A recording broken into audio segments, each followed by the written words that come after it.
Welcome to Perkins Online, the Thinking Person's talk show. Now here's your host, Wilmot Mutty Perkins.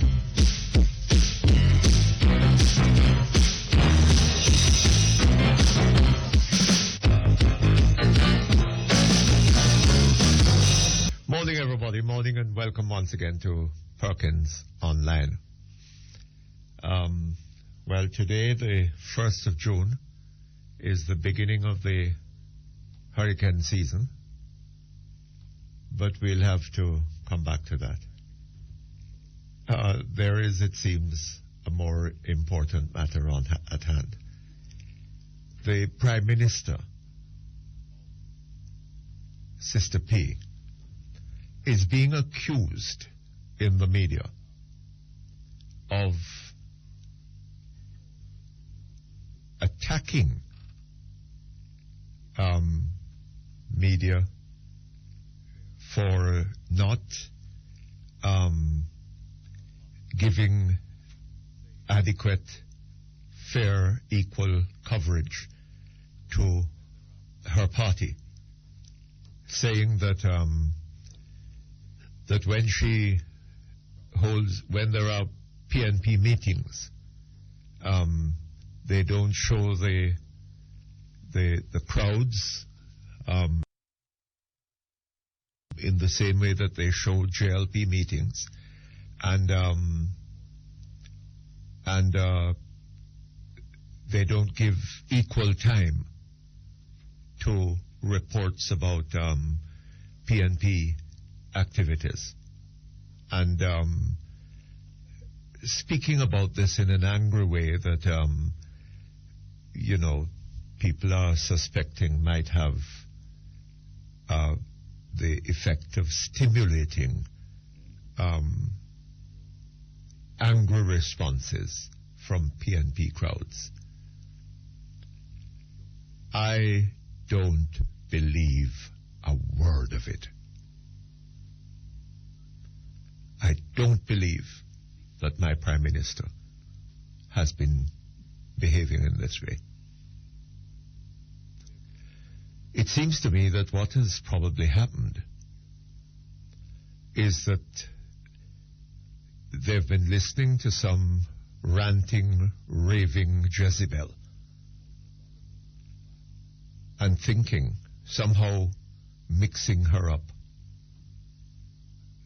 although God alone knows why, with the Prime Minister.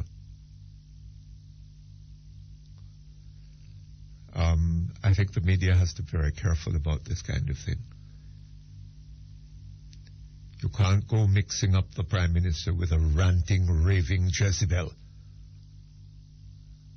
and putting out the information that it is the Prime Minister that has been behaving in this way. Not right. I don't know. That is my view of the matter.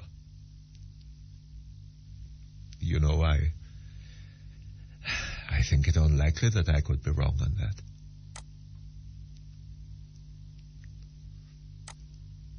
But, I'm willing to hear.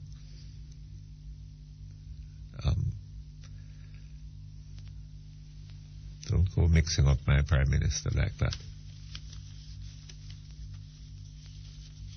Not with a ranting, raving Jezebel.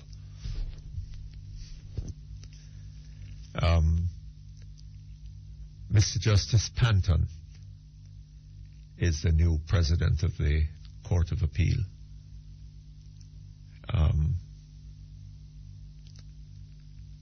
I wonder why he could not have been Chief Justice, but he's president of the Court of Appeal.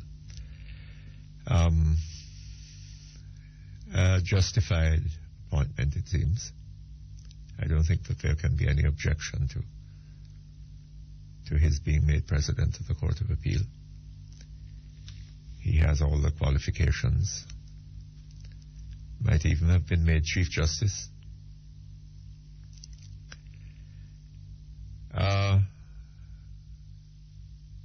Coming back to the matter of the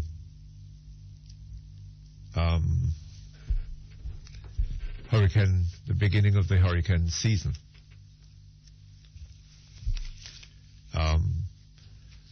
We are told by the Gleaner this morning, and I hope that, anyway, that today is the beginning of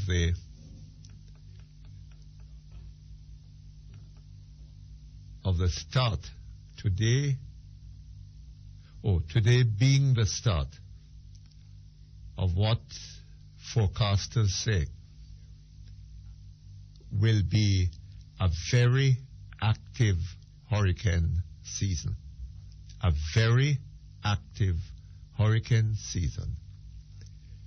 Minister of Government, of Local Government, and the Environment, Dean Peart,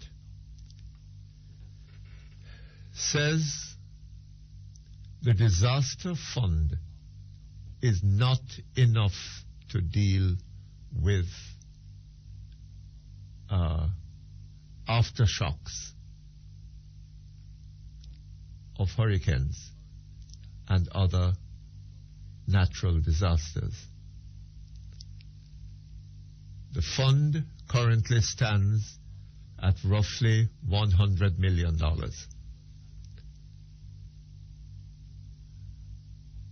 After another $50 million was allocated to it this fiscal year by government. The Office of Disaster Preparedness and Emergency Management, or ODPEM, has revealed. And whether we have, this is Dean Peart now, a quotation from, whether we have the disaster fund or no disaster fund is not a problem. So that is not important. If and when a hurricane lick funds are provided, well, by the Ministry of Finance, of course. But is the Ministry of Finance going to have the funds?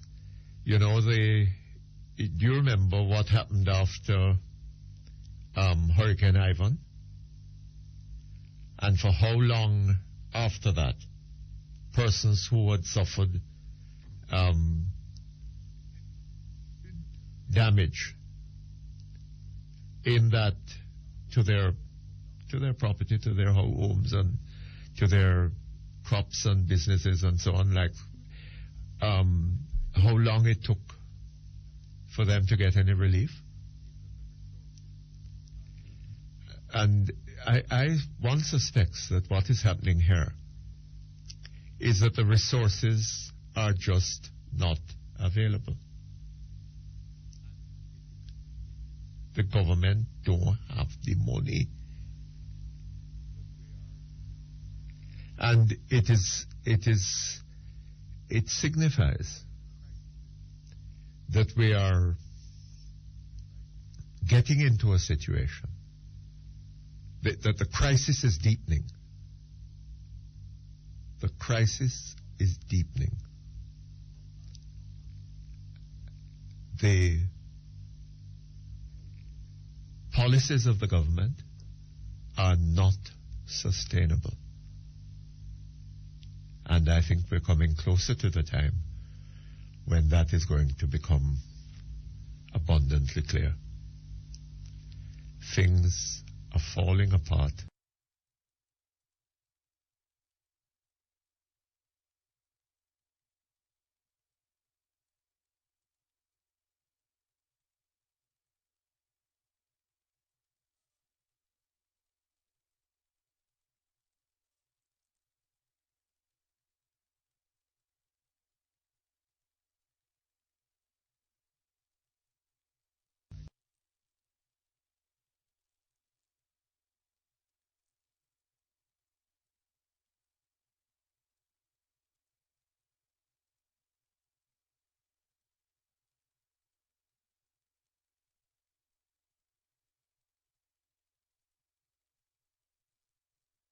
having to pay off that money when the time comes.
$10.15. I got that feeling and it's so easy to tell. From day one, Digicel give me real value. $8 Digicel to Digicel rate. 3 Judicial points to buy a new phone when I add credit. Or when I pay my bill. Digicel is the first company to give free credit. $100 every month. Signal, Them have the whole island covered. And with the best customer service 24/7, you know they make me feel like I am number one. Digicel, I'm number one. All right, we're looking to buy a car or a SUV. Car, definitely a car. Automatic or stick. Definitely automatic. New or used. Oh, that doesn't matter. As long as we get the loan from RBTT, we can't go wrong. With an RBTT motor vehicle loan, we can get up to 100% financing on new vehicles and up to 90% financing on used. And you don't have to pay your fees up front. New or used, you can't go wrong with a motor vehicle loan from RBTT. Visit or call us today. RBTT Bank, your way. Details in the press. Conditions apply. The following is a paid announcement by the JLP. Why? Portland River come down bank to bank. Portlanders come out in your numbers for the GLP tour of West Portland. Saturday, June 2nd, 10 a.m. in Windsor Castle, ending with a mass meeting starting at 6 p.m. in Buff Bay. Meet and hear the next Prime Minister of Jamaica, Bruce Golding. Party stalwarts Audley Shaw, James Robinson, Shahidi Robinson, Bobby Montague, Dr. Chris Dustin, your next member of Parliament, the man with the vision, Darrell Vance, and others. Full time for your real change now. Full time for your better Jamaica. The proceeding was a paid announcement by the JLP.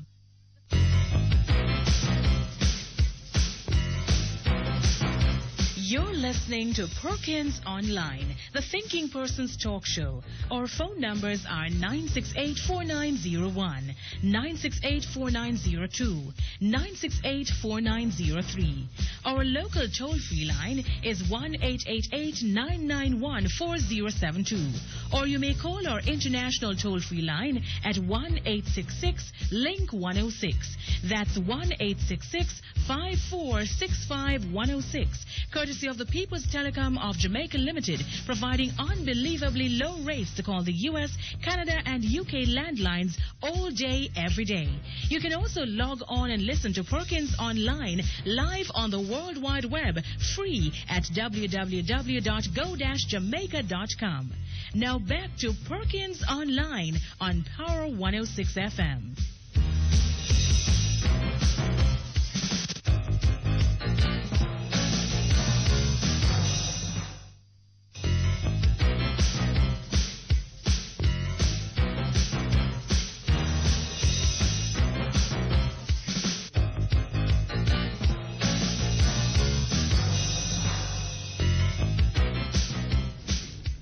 Okay, thank you very much. We're back here online. And I see there's a demonstration reported in the press this morning, reported also on other media. A demonstration by farmers, beef farmers, protesting against the importation, the duty-free importation of beef into Jamaica from Costa Rica. They want the duty imposed. There is some question. The minister seems to be saying that no decision has yet been made, but the farmers seem to be firm on the fact that it has. But we need in this country to move forward, whether we like it or not, and I see no reason why we should not like it, except for our own backwardness. We are in a world and in an era that is moving towards free trade, WTO. Now, free trade implies opportunity. We in Jamaica can export goods, or, as the pattern develops, we'll be able to export goods, or should be able to export goods into any country in the world.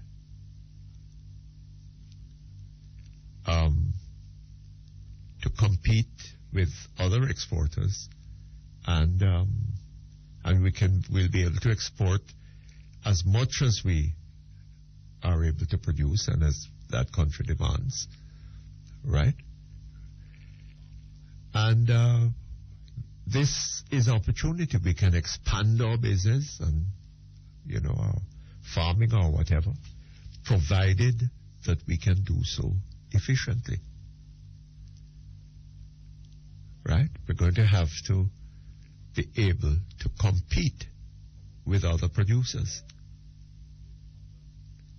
And that is what we should be concentrating on at the moment. How are we going to compete with other producers, not only in foreign markets, but in the Jamaican market here at home?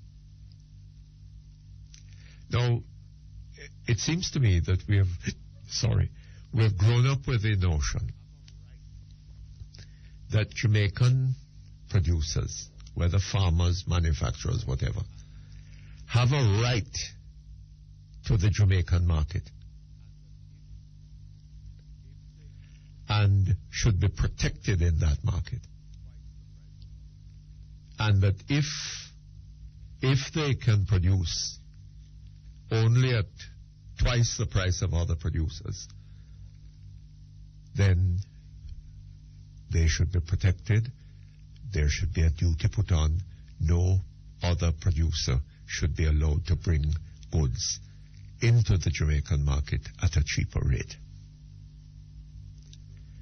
Now, that has implications for the Jamaican consumer, of course.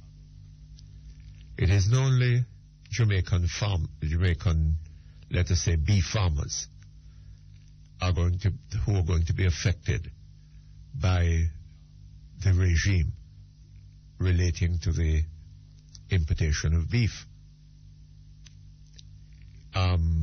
Jamaican consumers of beef are also going to be affected. If the price of beef has got to be kept at a level twice what it could be had from Costa Rica or some other country in order to protect Jamaican beef farmers, then it follows that Jamaican consumers, that poor little woman down in some ghetto area who has 4 or 5 children to feed and very little money with which to do it, she's going to have to pay a higher price for beef if she wants to make them some beef soup on a Saturday or whatever. Well, use beef to make beef soup. But, if she wants to give them some beef, some mince, some whatever, it is going to cost her a lot more from the very limited funds that she has in order to provide beef for those children.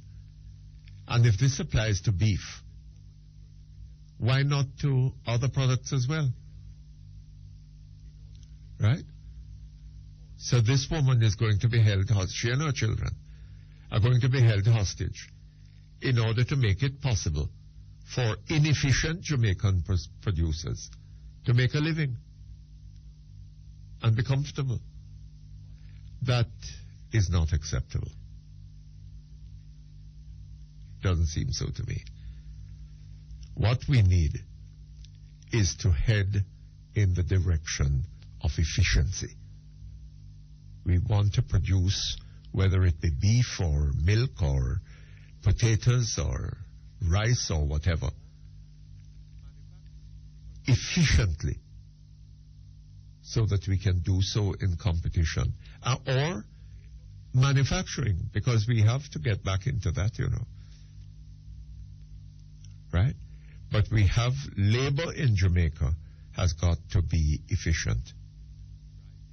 We have to produce efficiently, or we are going to be driving ourselves deeper and deeper into poverty. That is the effect of protecting inefficient beef farmers, so that poor ghetto woman down there now, she can't put roast beef on her table on a Sunday, for example. Right? She can't afford to. She's too poor. And the effect of the tariff that these people are asking for is going to be making her even poorer. Right? So it isn't just the interests of beef farmers that is involved. The interests of consumers is also involved. And there is no reason in the world why consumers, although we have been doing it here for some time, but we have to grow out of that. Now we have to mature. We have to grow up. There is no reason why you or I should be called upon to subsidize the inefficiency of some beef farmer. None at all. Okay? Well, that just about, let's see whether we have somebody to calling to tell us something about these matters. Hello? Hello? Hello? Yes, good morning. Morning, Mr. Perkins. Yes, Mom. I'm having a problem with the RGD. I don't know if you could help me. Oh, Lord. What is the problem? Mr. Perkins, I applied for this bird paper from February. Yes. They said they were having a computer glitch because they weren't seeing the payment that I made. Yes. Because it's a 7-day thing I applied for. Okay, after they take up from February up to May to correct that glitch that they had. And they said, at one stage, they said that they had located the bird paper. Now that the glitch has been corrected, then they have another they have another problem. They cannot find the original, and yet it was updated on the system that they had found the original, and it was gone to production. I'm tired of going to the Santa Cruz office, and I'm still not getting through. I don't know if you'd be able to help me, Mr. Perkins, because I'm desperately in need of this bird paper. Well, Mom, I'll tell you something. It seems to me, and I have said it before, right, that we are having a problem here that needs to be properly dealt with. The government of this country has a responsibility to the people of this country to ensure that the RGD functions more efficiently than it seems to be doing. Right? But this office in Santa Cruz seems as if they cannot help. Yes, but there are dozens of people like you who are having this problem. And when you do call the Spanish Town office, the phone ring until going to the busy. Nobody to answer you, nobody to help you. And if they're having this sort of problem, somebody found the copy. They must speak back to that person to find where the copy is. Because they actually found it. Yes. And I'm still having the problem, they still can't locate it. That's right. not helping me. All right. I strongly sympathize. Look here, let me give your particulars to somebody off here, you see? And we'll call them and try to get something done. Okay? Okay, Mr. Just Perkins. hold on. But I don't know, this is not a solution to this problem, Mom. because, for everyone that we help, there are hundreds, thousands perhaps of others who are having similar problems with the RGD. Something needs to be done about that department. In fact, something needs to be done about government in this country, because government is doing the same thing. It's taking our taxes, and what the devil is happening to it? Are we getting in return any services from the government? I mean, what the services that we are supposed to be getting are largely a matter of pretense. Well, poor us. Anyway, shall we now go to the break? Back in a moment. Ideal Finance Corporation, 17 Ripon Road, Kingston 5, offers competitive interest rates on your investments and attractive foreign exchange rates. Call 960-639024. The time by Ideal Finance Corporation is 10:30. Today's weather brief is brought to you by Meloy's Distributors Limited and Lloyd's Sales Hardware, 98 Red Hills Road, Kingston 19. Now open, 145 Constant Spring Road, Kingston 8. Before you buy, compare our prices, because nobody beats us. Nobody. Meloy's Distributors Limited and Lloyd's Sales Hardware, 98 Red Hills Road and 145 Constant Spring Road. Massive sale on steel, lumber, 5/8 ply, cement and more. Take our competitors' quotations to us, and we'll beat the prices, because nobody beats us. Nobody. Telephone 969-3382. That's 969-3382. Now for today's weather brief. There's a surface to low-level trough across the western Caribbean. This morning will be mainly sunny. This afternoon will be partly cloudy with scattered showers and isolated thunder showers mainly across western areas. Over the next 3 days, expect partly cloudy conditions with isolated thunder showers in the afternoons. The information for today's weather brief was supplied by the National Meteorological Service of Jamaica. Today's weather brief was brought to you by Meloy's Distributors Limited and Lloyd's Sales Hardware, 98 Red Hills Road, Kingston 19. Now open, 145 Constant Spring Road, Kingston 8. Before you buy, compare our prices, because nobody beats us. Nobody. Deposit insurance is a scheme to protect depositors in banks and building societies. And effective July 1, protection for depositors' funds will be increased from the current $300,000 to $600,000 per depositor per institution. For further information, call JDIC, toll-free at 1-888-991-5342. JDIC, protecting deposits for you and me.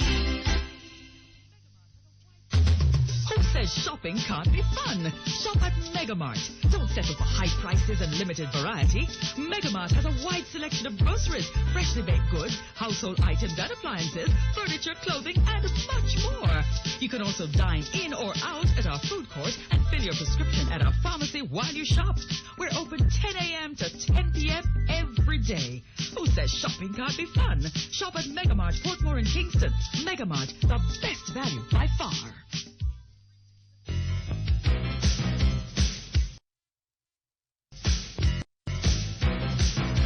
You're listening to Perkins Online, the Thinking Person's talk show. Our phone numbers are 968-4901, 968-4902, 968-4903. Our local toll-free line is 1-888-991-4072. Or you may call our international toll-free line at 1-866-LINK-106. That's 1-866-5465-106. Courtesy of the People's Telecom of Jamaica Limited, providing unbelievably low rates to call the U.S., Canada, and UK landlines all day, every day. You can also log on and listen to Perkins Online live on the World Wide Web, free at www.go-jamaica.com. Now back to Perkins Online on Power 106 FM.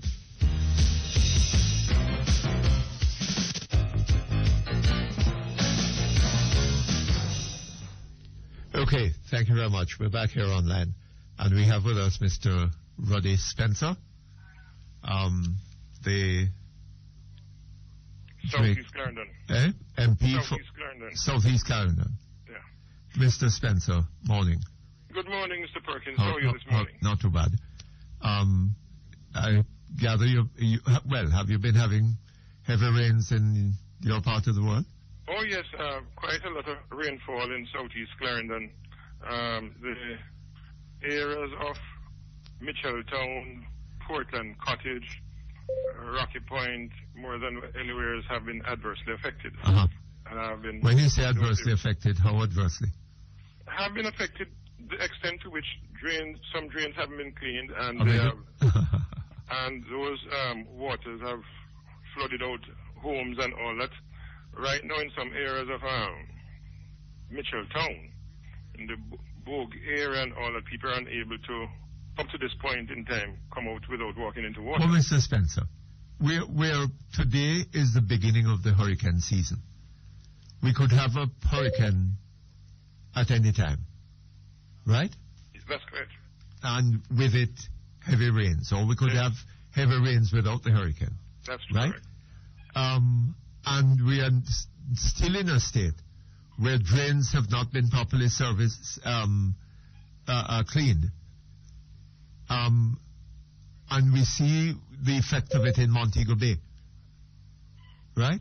And you're telling me that the same thing is going on in your area. I must let you know that some of these drains haven't been cleaned for a while. Recently, a few have been cleaned. I must be honest to say that. Uh-huh. Yes, but what we need... One of the things people don't appreciate is that Southeast Clarendon, especially the areas I mentioned, are below sea level. Those areas are below sea level. And the slightest little rainfall, given how flat the terrain is, yes, if we don't clean those drains with a certain degree of regularity and do them properly, the people are prone to being flooded out. And that is what is happening. But then, if we know this, then we should have done what was necessary in order to get the drains in the best possible condition. To do that, it requires funding, and the extent to which the National Works Agency haven't provided the funding, it's difficult to do that. There are some other funds that I use, especially from the SCSP, which is negligible to do some things and to assist. But really, those areas need some special attention. Well, where is this funding coming from? Is it the parish councils that are to do this work, or is it a central government agency? I deal primarily with the central government. The parish council provides some funding for their local councillors. That is minimal. Yes. Well, what? The area that I heard concern raised about was Kennedy Grove. Uh-huh. And as you know, last year, the year before... Yes, somebody called me about this yesterday. There was some serious concern about Kennedy Grove. Uh-huh. I was there almost every week with the citizens because the thing was very, very bad. What has happened since, Mutty, is that they have put in a soakaway, and when the rains came last week, the next day I was told that the soakaway took away the water. Uh-huh. The night there was some water level, but by the next day it had gone away. That really isn't the main problem, Mutty. The problem is that given what transpired with the developer, the Citizen Association sued the Ministry of Housing along with the Attorney General's Department. Uh-huh.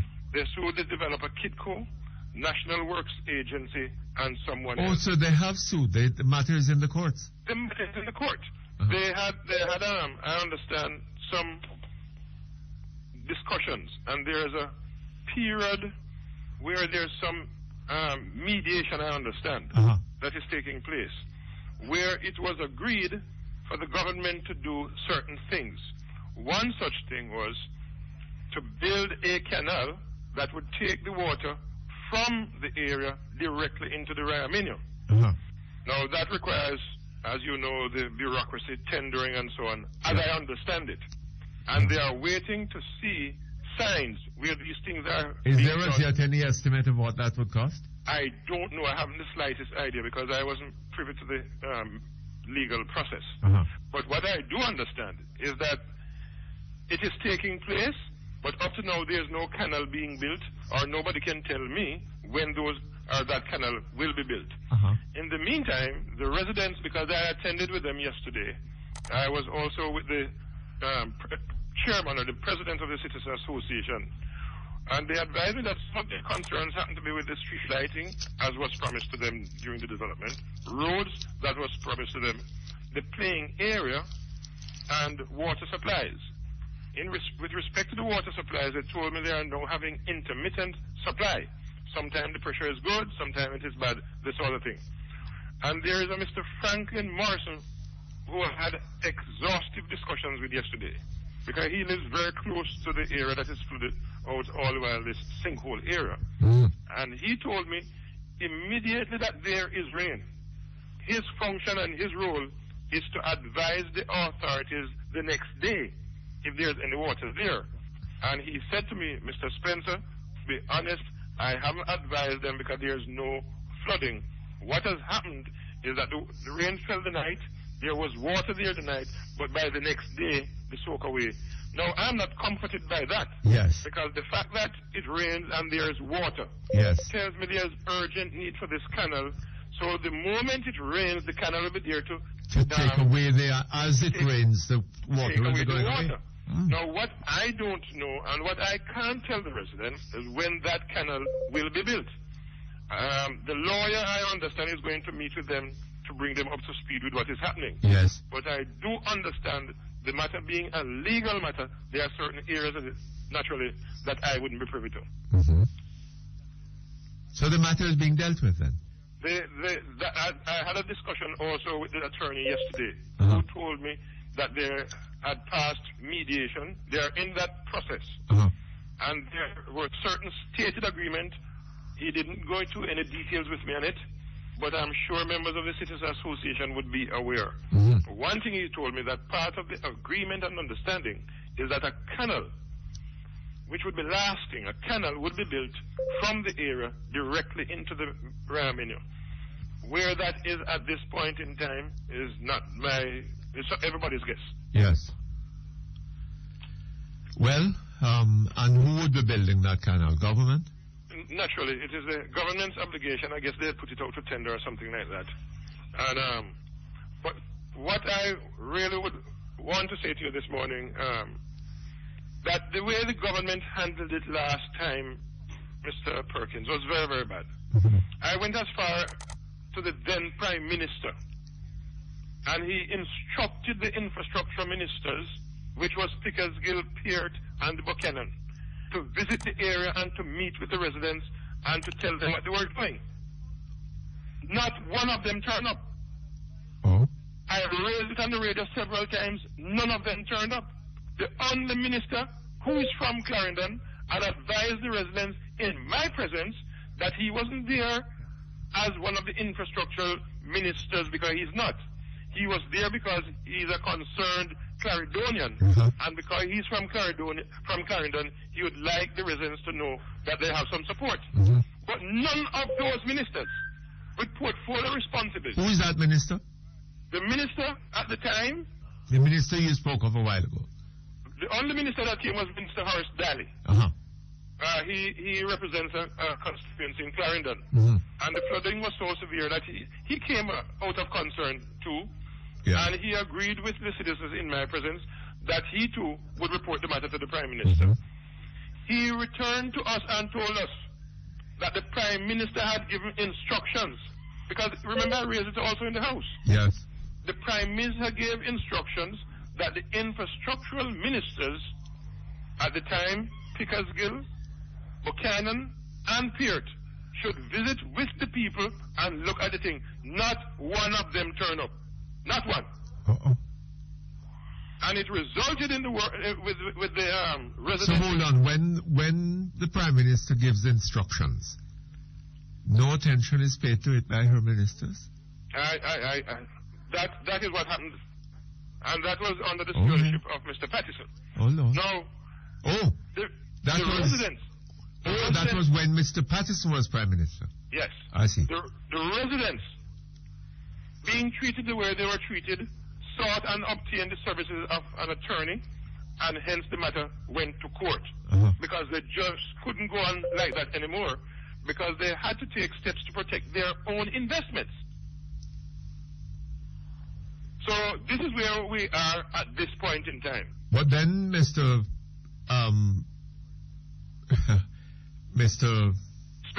Spencer, we are at the beginning of the hurricane season. Well, the residents won't be comforted in the fact that there's no canal up to now. And all they'll be depending on is a soak away. And the truth be told, Mutty, if you have any prolonged rainfall, they are going to have problems again. Because the last time it rained for a night and the water came up, but the next day by noontime it had receded through the sinkhole. Now, just imagine, if you have any prolonged rainfall for 3 days or 4 days, what is going to happen down there? Well, the sinkhole won't take it away fast enough. This is the concern the residents have.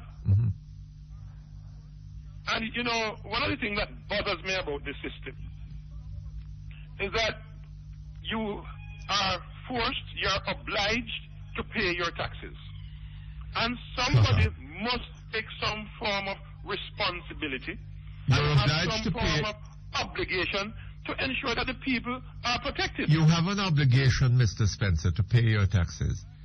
But the government that is getting those taxes have no obligation whatever towards you. I'll tell you something. It took us 4 years up in Boys Content, where the road was severed. No truck, no car could pass. And it's only 2 weeks ago they started to rehabilitate that road. The people are dying for water up there. Those tanks, the tanks that I made representation for, been built and is laying in somebody's warehouse, can't go up there to be put in because they have no roadway. These things are frightening. Tell me, what's the situation in Portland Cottage? In Portland Cottage, as we speak, I am not 100% satisfied with the houses. Now, in fairness, those houses were built not necessarily by the Jamaican government, but by donor agencies. Yes. So you can't too quarrel with the gift horse. Hold on just a moment for me.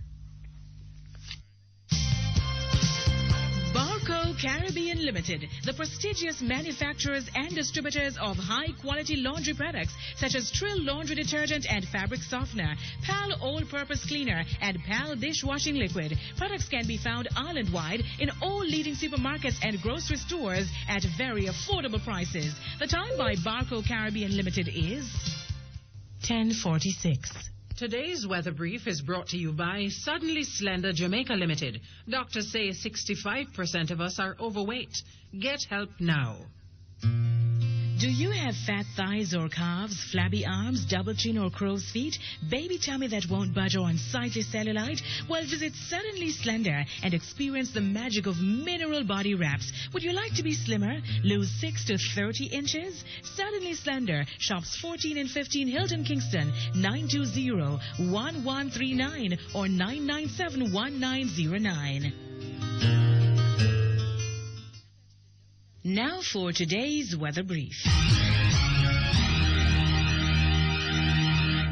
There's a surface to low-level trough across the western Caribbean.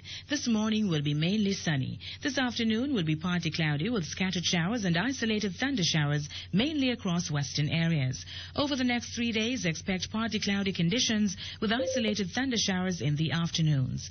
The information for today's weather brief was supplied by the National Meteorological Service of Jamaica. Today's weather brief was brought to you by Suddenly Slender Jamaica Limited. Feel better, look better, improve your health. Call 920-1139. Ricky want to set up the house with the best from top to floor. But when him open up him wallet and him look at the money, him sorry him never have more. Ricky don't matter stop you from do it. We said the best hardware you can get it. When the price is nice and you get advice, the choice could only be Stewart's Hardware and Home Center, Maitland, Lionel Town and Old Harbour, where the price is right and the customer is always first. Stewart's Hardware. Educational Services is the best in college counseling and preparation for exams. GRE, GMAT, SAT, LSAT, SSAT, MCAT, TOEFL, and DAT. If you want the best results, register now. Versan Educational Services, located at 134 Constant Spring Road. Call 755-2187. Shop 17 Island Plaza, Ocho Rios, and Shop 39 Overton Plaza, Montego Bay. For success in going overseas to study, call Versan today. Now registering for 2008. Classes start July 7.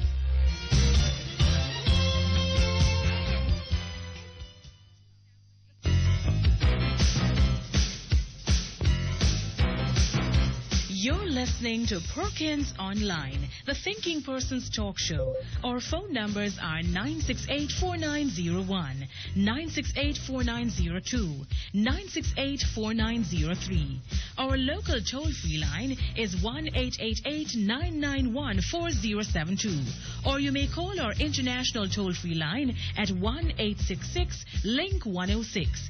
That's 1-866-5465-106. Courtesy of the People's Telecom of Jamaica Limited, providing unbelievably low rates to call the U.S., Canada, and UK landlines all day, every day. You can also log on and listen to Perkins Online live on the World Wide Web, free at www.go-jamaica.com. Now back to Perkins Online on Power 106 FM.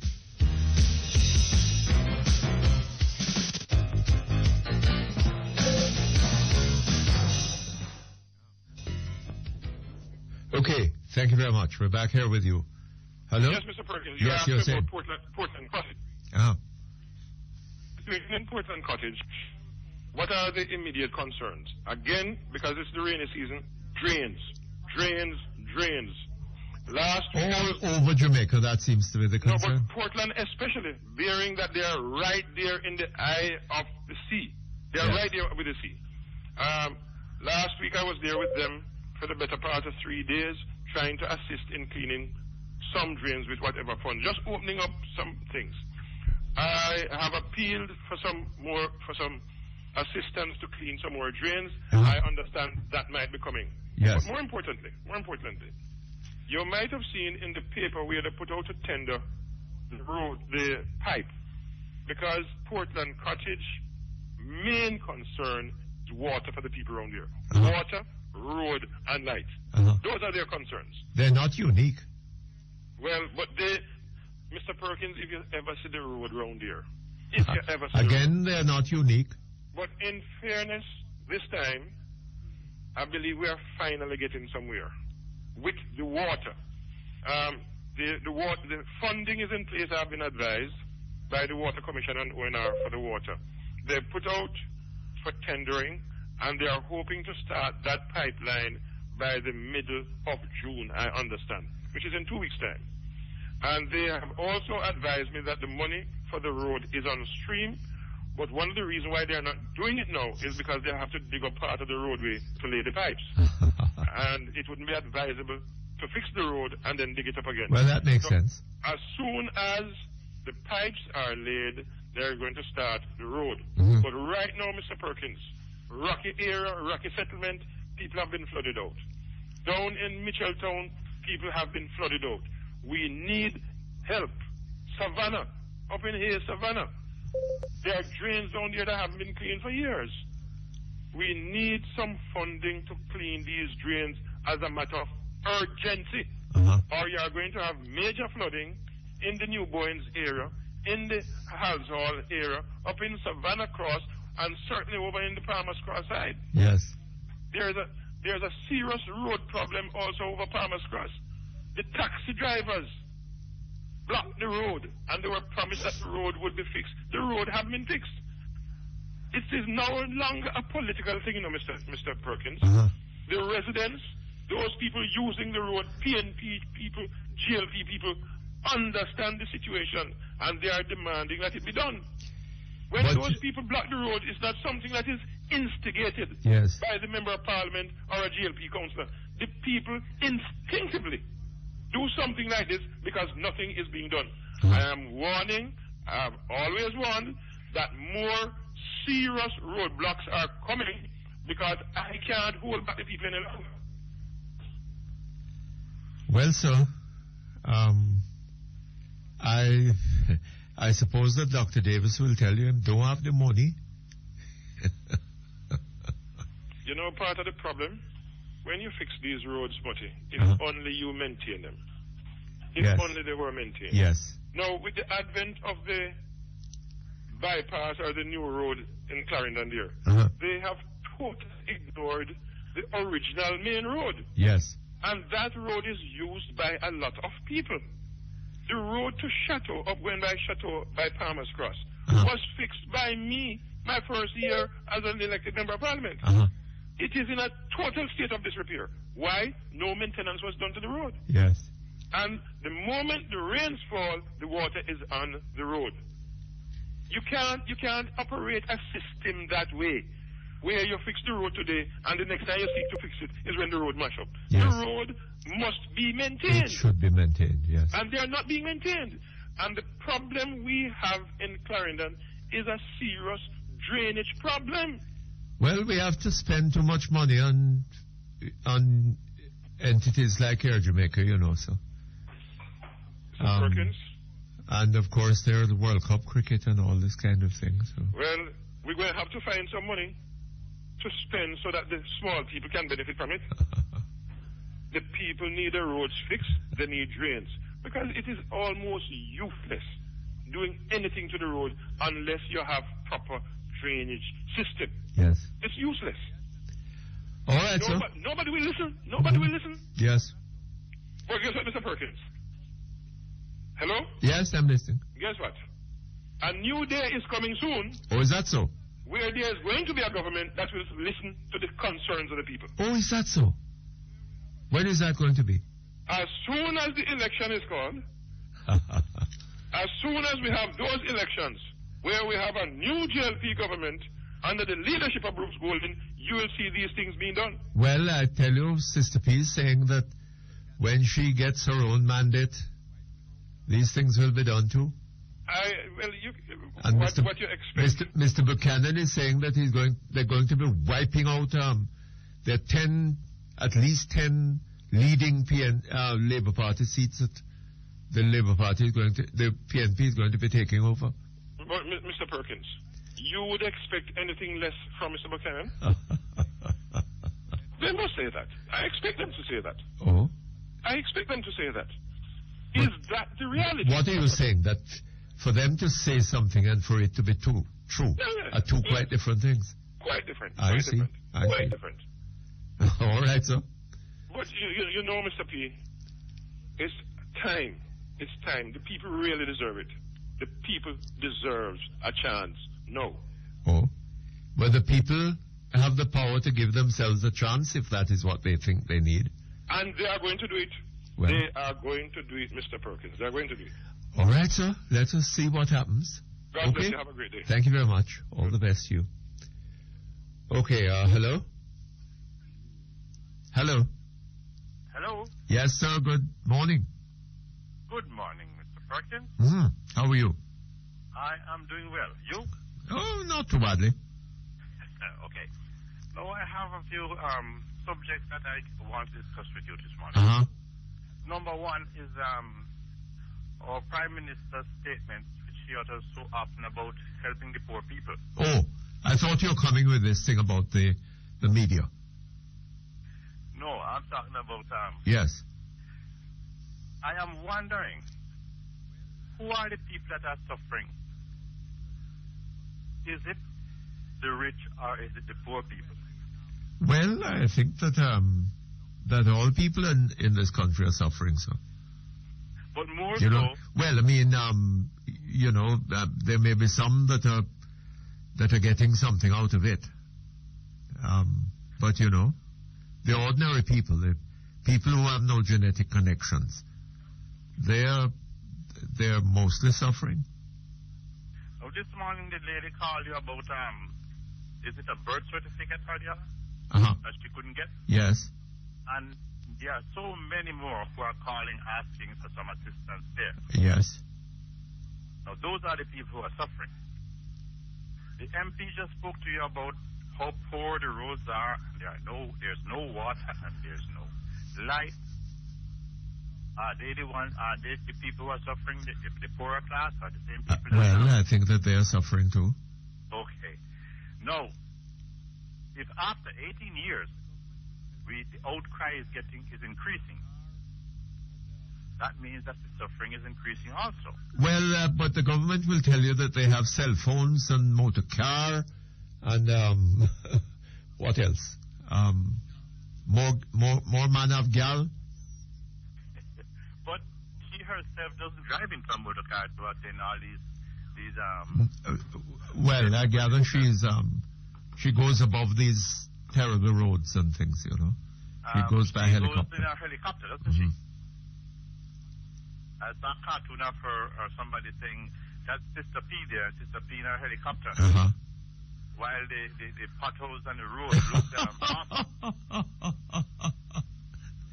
Yes, well. So that means that all that she's saying is she's just talking, for the sake of talking, about the poor people, because for 18 years the government has been in power and they never thought about these poor people. No, there was no thought about them. There are no roads. There are no the infrastructure. I'm wondering what the infrastructure was all about a previous Prime Minister being the Prime Minister of Infrastructure. Hold on a moment for me, please. Make it Cake World for freshly baked products, bread, picture and character cakes, pastry, buns, and more. For a delightful taste, visit Cake World, shop number 9, Premier Plaza, LOJ Shopping Center, and 12 French Street, Spanish Town. Telephone 920-3570. The time by Cake World is 11 o'clock. As part of ongoing efforts to improve service to their customers, the Jamaica Public Service Company, JPS, will need to suspend electricity supply in order to carry out maintenance work on Thursday, June 7, between 8 a.m. and 5 p.m. in the following areas of St. Andrew: sections of Temple Hall Road, Junction Road, sections of Brandon Hill, Toms River, Grandy Hole, and Florence Hill. JPS apologizes for the inconvenience caused by this outage. Every effort will be made to restore supply as soon as possible. For customer service information, please call 1-888-CALL-JPS. That is 1-888-225-5577. Smells great, tastes better. Your favorite Dr. Luscious and Tasty Baked products. Delve into our delicious Dr. Luscious cheese bread, pineapple cake, and raisin cake, and our tasty Tasty orange, coconut, and cherry cakes. Available at all major supermarkets and stores island-wide. Fresh, savory, and mouth-watering baked brands. Dr. Luscious and Tasty line of products, baked and distributed by Breads and More Limited, 27 East Street, Old Harbor. Telephone 983-0644. Dr. Luscious and Tasty Baked products. Just what the doctor ordered.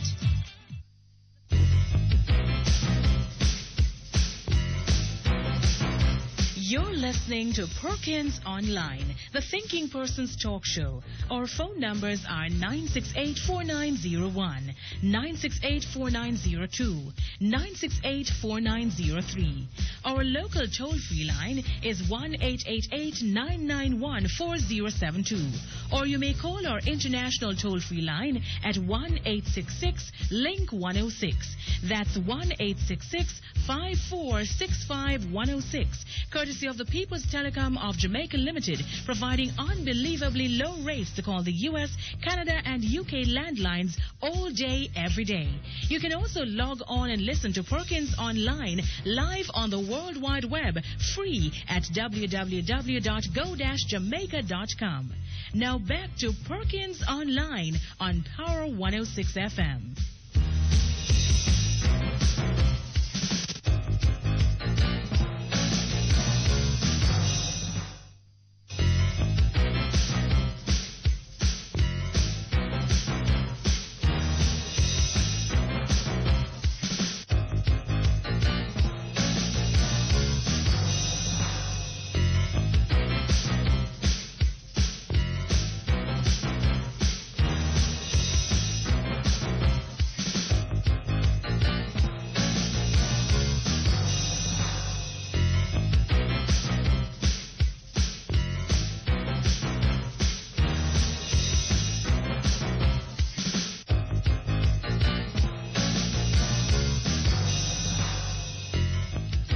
Okay, thank you very much. We're back online. Hello? Hello. Yes? Yes, Mr. Perkins. I was talking about the infrastructure Prime Minister. Uh-huh. If he had set up so many infrastructures for the various areas, why are we being flooded out so often when 2 drops of rain falls? Every newscast, every picture shows the story. It tells the story. You can't go to work, you can't come home from work. The areas which are flooded are not only the poor areas, it is becoming now the areas, the township, Montego Bay, Kingston, everywhere is that the whole country sounds like a disaster area to me. Uh-huh. And I tell you something, sir. If we have a hurricane within the next month or so, I wonder what, I mean, if we were to get a near direct hit, right? What do you think Jamaica is going to be like afterwards? Well, I would suggest one thing. I would suggest, Mr. Perkins, that you contact the prophet and ask him if we are in any way, according to the good Lord, he is projecting any hurricane. You know, you're right. So the prophet ought to be telling us. Yes, I think that's whether we're going to be hit by a hurricane. Exactly. Somebody should very well ask him if there are any hurricane hits or any disasters for us. Especially like how, given that the government hasn't got the money, clearly, the allocation for disaster preparedness, as the minister himself is saying, is most inadequate. Right? Oh, Lord. The minister is saying that? That is, well, if it is inadequate as is, then what is going to happen? Well, I don't know. If we do get a hurricane. As a matter of fact, and clearly, the allocations and the preparations, the things that need to be done before we have such an event are in no. I mean, the government seems to be in no position to do them. The drains are uncleaned, right? Look at what happened in Montego Bay the other evening. Exactly. Then that was one day's rain, right? Exactly. What if we have a hurricane and really get a really heavy downpour coming with it? What happens? Well, maybe we might have to start importing canoes or something like that. Because that might be the only mode of transportation if we do get hit by a hurricane or any consistent shower of rain, as you know, follows a hurricane or comes before a hurricane. Then we will be in a very... But you remember what happened after Ivan, sir? How long some people were suffering without there being any relief? Yes, sir. I am aware of it. That's the reason why I said we are in a state of unpreparedness. There is nobody who actually cares because they can take the helicopter and they can take the plane and go where they want to be without thinking anything about the same poor people or the same people. Everybody, not even decide this couldn't be only poor. This will be for everybody. They don't care a heck about what is happening. They only care about being seated in the cushion and air-conditioned comfort. That's all they care about. And as far as the country is concerned, it is going to hell in a basket. And it is going pretty quickly too. Well, we're not too far away from Haiti, and I'm not saying this in degrading Haiti. But whenever you start worshipping the person, then the country is going look here. Nowhere. Haiti has serious problems. But yes, does it have the level of crime that we have in Jamaica? No. No, the Haitians, what they generally do is they revolt. They really go just like how we block the road. But the reason for that is because they have been suffering so much over the past how many years, ever since Papa Doc, that they are well beyond that, sir. Well beyond they that. are immune. You see? Beyond that. Each time they have a new leader, it's the same kind of thing that we are getting into now. They adore the leader, not realizing that the leader doesn't care very much about them. It's just word speaking. They are just talking and nothing is being done. Haiti is a beautiful place too. So is Jamaica. Jamaica is our country. It's about one of the most beautiful. Yes. Anyway, you had some other items you wanted to go on to. Yes, sir. The other item is one subject is when are we going to start producing something? Which is, you said something about this morning about the beef person. Yes. About those who are producing beef, that they believe that they have ordained which no other beef should not be imported, is what they're saying. But they are not producing it where everybody can eat a piece of roast beef. But cattle is not the only thing. We have so many other things. We don't produce enough fruit, for that matter. We have the market for everything that we can produce in Jamaica. The market is here. We have maybe upwards of 2.5 million Jamaicans out of Jamaica who are buying, hoping that some of the things that they buy is made in Jamaica. You have Jamaica style patties. You have Jamaica style this. You have Jamaica style that. Everything that you see is Jamaica style. That means that these people realize that the things that we make in Jamaica has a very, very high marketable opportunity. Yes. And they put that Jamaican style and they sell it. But we aren't able to even look at it and say, well, why Jamaican style? Why not Jamaica? Produced in Jamaica, made in Jamaica, and exported. That's the reason why we can't make it. Yeah. Because we're borrowing and we're borrowing and we're borrowing, and we're not producing. So how you believe we're going to pay the debt? Well, good question. One of these days we're going to wake up and see that our debtors have decided to call in the debt. Yes, or that they're not lending us because they don't think that we'll be able to pay it. That's right. And at some point we're going to default on debt if we carry on in this way. That's what I was about to say. Yes. When we default, and then if you notice our world known finance minister seems to be abandoning the ship. So if it is abandoned, I think he has looked down the road and seen what is coming. He's looking in that tunnel and he doesn't see any light. Yes. So he knows that we are on a collision course with bankruptcy. So it seems. If he's going to put his reputation online if he stays any longer. So he says, tell me what to do, Mr. Captain. And the captain doesn't have anything to say. So he says, well, tell me, do we abandon the ship or do we stay on course? Since nobody is talking to him in that, so as to what to do, he is going to abandon.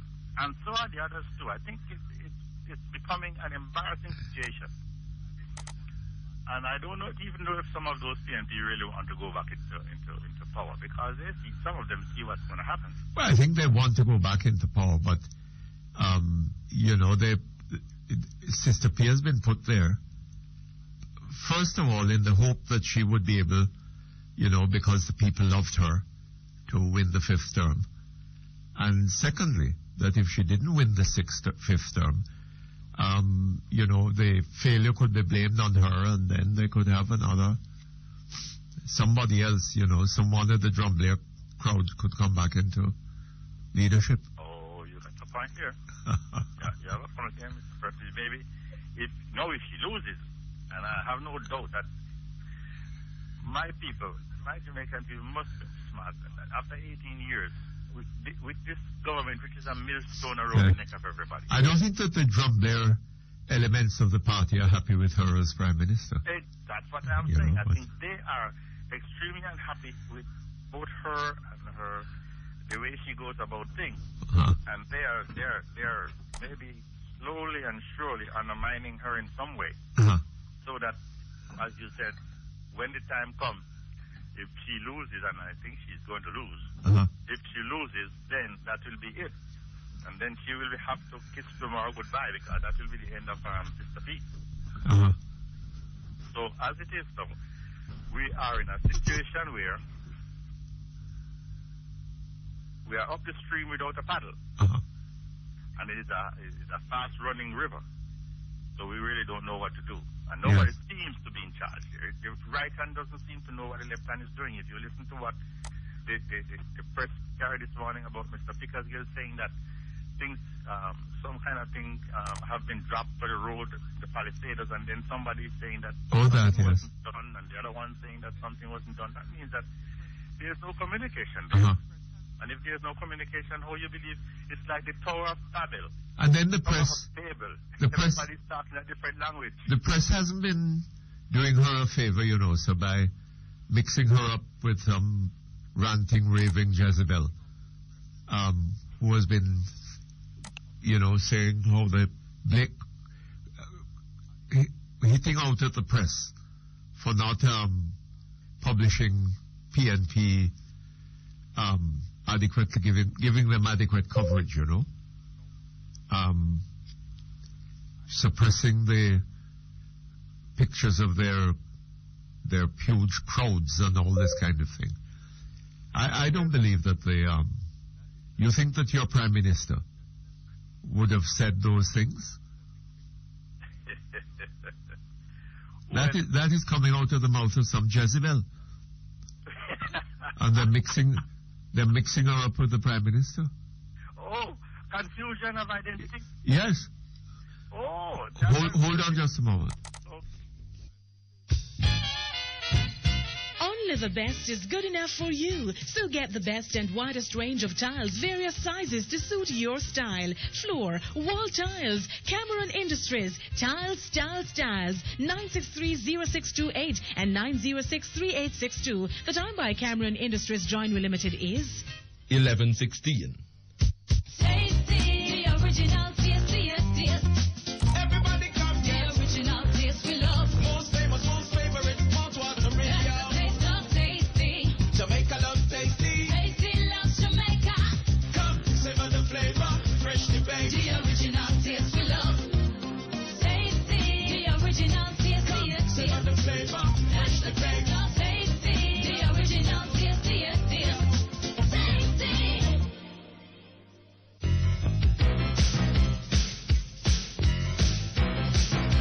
You're listening to Perkins Online, the Thinking Person's Talk Show. Our phone numbers are 968-4901, 968-4902, 968-4903. Our local toll-free line is 1-888-991-4072. Or you may call our international toll-free line at 1-866-LINK-106.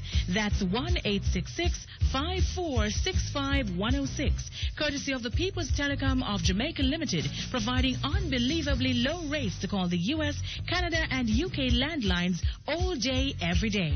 You can also log on and listen to Perkins Online live on the World Wide Web, free at www.go-jamaica.com.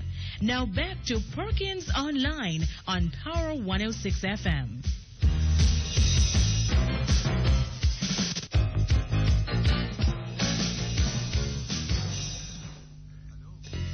Okay, thank you very much. We're back online. Hello?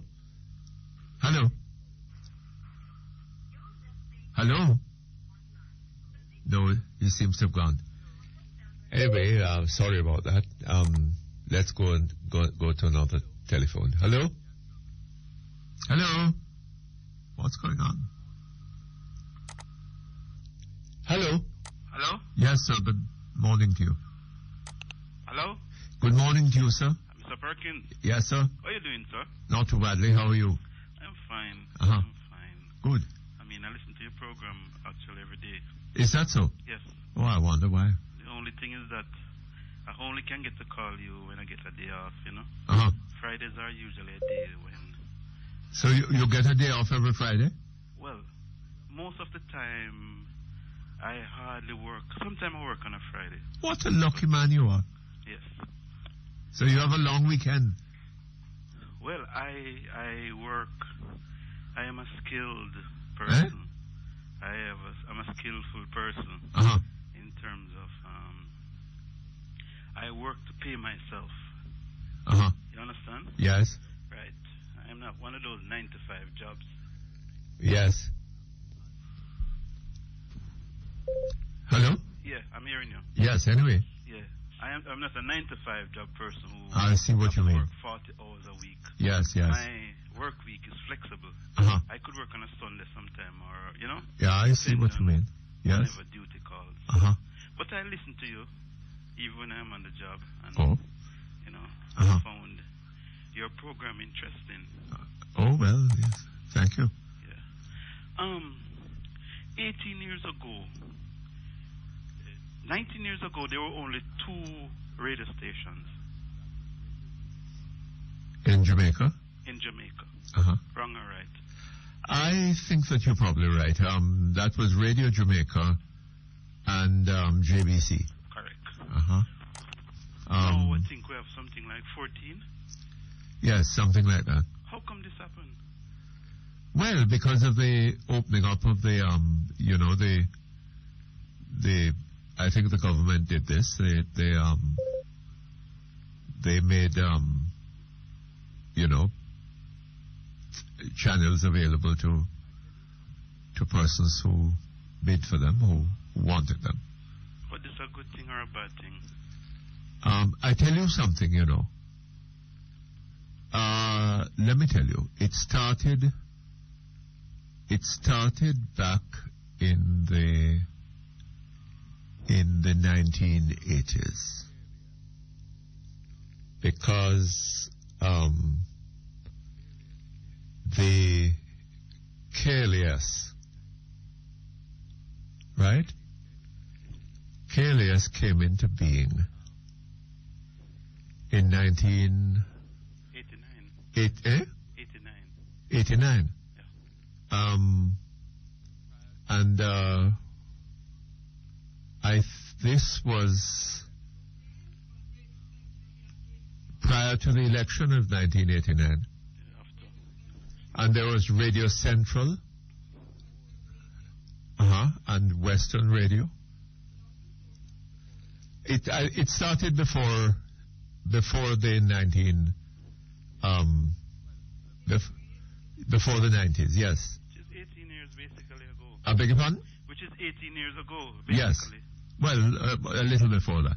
Yeah. So it's more like a revolution in media. It's a process, but it began in the 1980s. But I think. This open up doors, opportunity is, am I right? In the country. Yes. And through this medium, people like you would have opportunity to choose where you could move from station to station.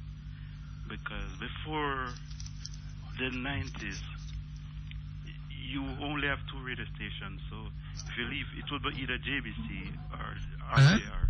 It's what? It was either JBC or RJR back in the 80s. Prior to, yes, that period. And if you exhaust these 2 stations, you would have nowhere else to go. So it creates opportunity for you. Yes, so what? Right. I think this is one of the benefits, and we have many other benefits like this. I remember back in the 80s, a teacher would have to stand at the bus stop, a well-respected teacher, and would have to wait on a bus to get to work. And I realized today, many teachers now, most of them no longer take the bus. Probably the ones who just start out would, you know. And I think these things are achieved. Would what? You hear me? A teacher, what's the point you're making about the teacher? I think these things are achievements. Well, let me ask you something. How much is a teacher earning now? The average, average teacher? I don't know. I don't know. Well, check it out now. How much is a teacher earning now? How much was the teacher earning then? Minimum wage? Hold on. How much is the teacher earning now? How much was the teacher earning then? Right? Yeah. And how does the income then compare with the income now? But back then, it was harder for a teacher to afford a car. It is easier now. Is it so? Why? I want to know why. I don't know. I don't know whether it was harder for the teacher to afford a car then. It was harder. Yes? Because, yes. Well, I don't know. Tell me how much a teacher was earning. What right? it was? In Jamaican dollars. How much is the teacher earning now in Jamaican dollars? I don't... Wait, hold on a little bit. And remember that in the 1980s, the dollar was... $5. No. It was... Well, in the early 80s, it was something like 350 to 1. And it went up. And it went to 550 by the end of the 80s. Yeah. Right? It is now 68, over 68 to 1. Yeah. Right? Yeah. So what you then have to do is find out how the income then compares to the income now. Right? To determine whether the teacher, and not only that, you have then to go and look at prices. You know, it's not only the price of the United States dollar that matters. Look at the prices in the supermarket. Yeah. What did a loaf of bread cost at the end of 1989? What is that loaf of bread costing now? Yeah, but everything moved. For example. Yes, but we want to know. You are coming to tell me, sir, that the teacher is better off today. I'm going to tell you why a person is better off. No. Why is a person better off? All right. Back in the 80s, houses, you could buy a house, you would pay probably $200,000, right? $200,000? Roughly in the 80s. For a house? Based on the era, like Washington Garden, Duane Park, you probably would pay $200,000 for a house. But how many people, that was 20 years ago, but how many people bought houses? How many could afford, even although it was so low, how many people could afford to buy it? And now, it's selling for, say, to get a house now, say, in a greater Portmore, like 3 million, 3.5, and people are bursting to buy them. What is the difference? Is that really so? Yes, man, because yes. Yes, the people are bursting to buy these $3 million houses. When the people run over them one another stadium to get these Portmore houses to buy. When PJ Patterson just came to power, I think they built something like 10,000 houses. You know, it was like a revolution in housing market. Am I wrong or right, mister? I want you to... That's very funny, sir. Very, very funny. I don't know who are these people who are bursting to buy these houses. But they're selling. Who are buying these houses? Building. Who are buying them? I don't know. I think that a lot of people are living in deplorable conditions. Where? I think what? Where? Which just identify an area. You ever heard of a place called South St. Andrew? South St. Andrew. You ever heard of another one called Southwest St. Andrew? I think you'd better take... Southwest St. Andrew is which? Just give me an area, name an area, and I could probably identify it. Well, just you go down and ask somebody to tell you to where Southwest St. Andrew is. I am from that constituency. And just drive around and have a look there. I am from that constituency. You're from that constituency? Is O.T. Williams one of those Porsche similar nearby those areas? but Mr. Perkins, let me and you go down there and ask them how many of them are bursting to buy $3 million houses. Let me say something to you, Mr. Perkins. Listen to me, Mr. Perkins. Yes, sir. Perkins, I want you to listen for a minute. No matter how good the economy becomes, right? People, you will still have poor people because back in the 70s, a pound of sugar was... I think there are more... Hold on, sir. There are more poor people in Jamaica today than there were at the end of... Probably more than there were at the end of the 1980s. Right? You think so? Oh, yes. I don't think so. Oh, yes. For one thing, the economy was growing... I don't think so. then, right? But I am not seeing it. There was more opportunity. We have more crime today. We have more disorder, right? We have the higher cost of living. The dollar isn't worth what it was worth then, right? Sure.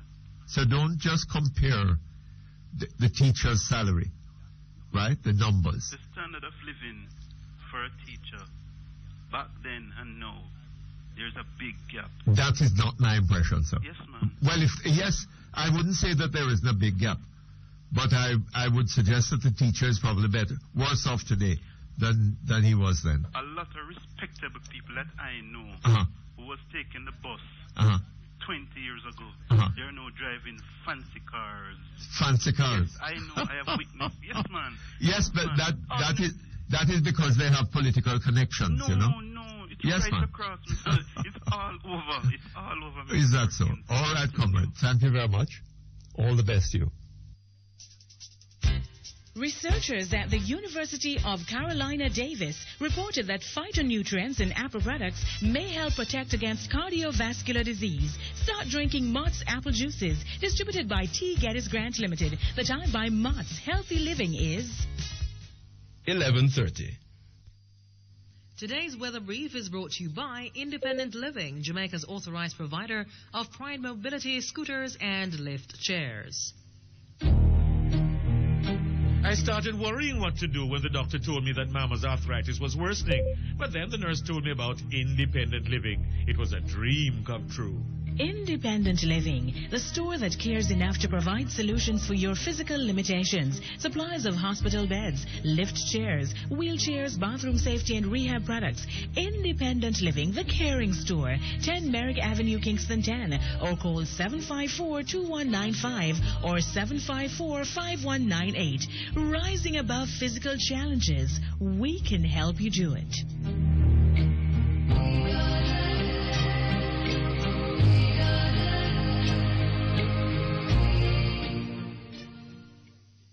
Now for today's weather brief. There's a surface to low-level trough across the western Caribbean. This morning will be mainly sunny. This afternoon will be partly cloudy with scattered showers and isolated thunder showers, mainly across western areas. Over the next 3 days, expect partly cloudy conditions with isolated thunder showers in the afternoons. The information for today's weather brief was supplied by the National Meteorological Service of Jamaica. Today's weather brief was brought to you by Independent Living, Jamaica's authorized provider of Pride Mobility scooters and lift chairs.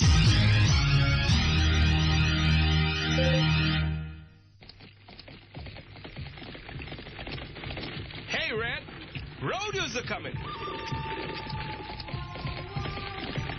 Rodeo. The premium energy drink. Distributed by Brosco Distributors Limited, 17.5 Q Road. Telephone 908-1211. Welcome, Rodeo Energy Drink. Available island-wide.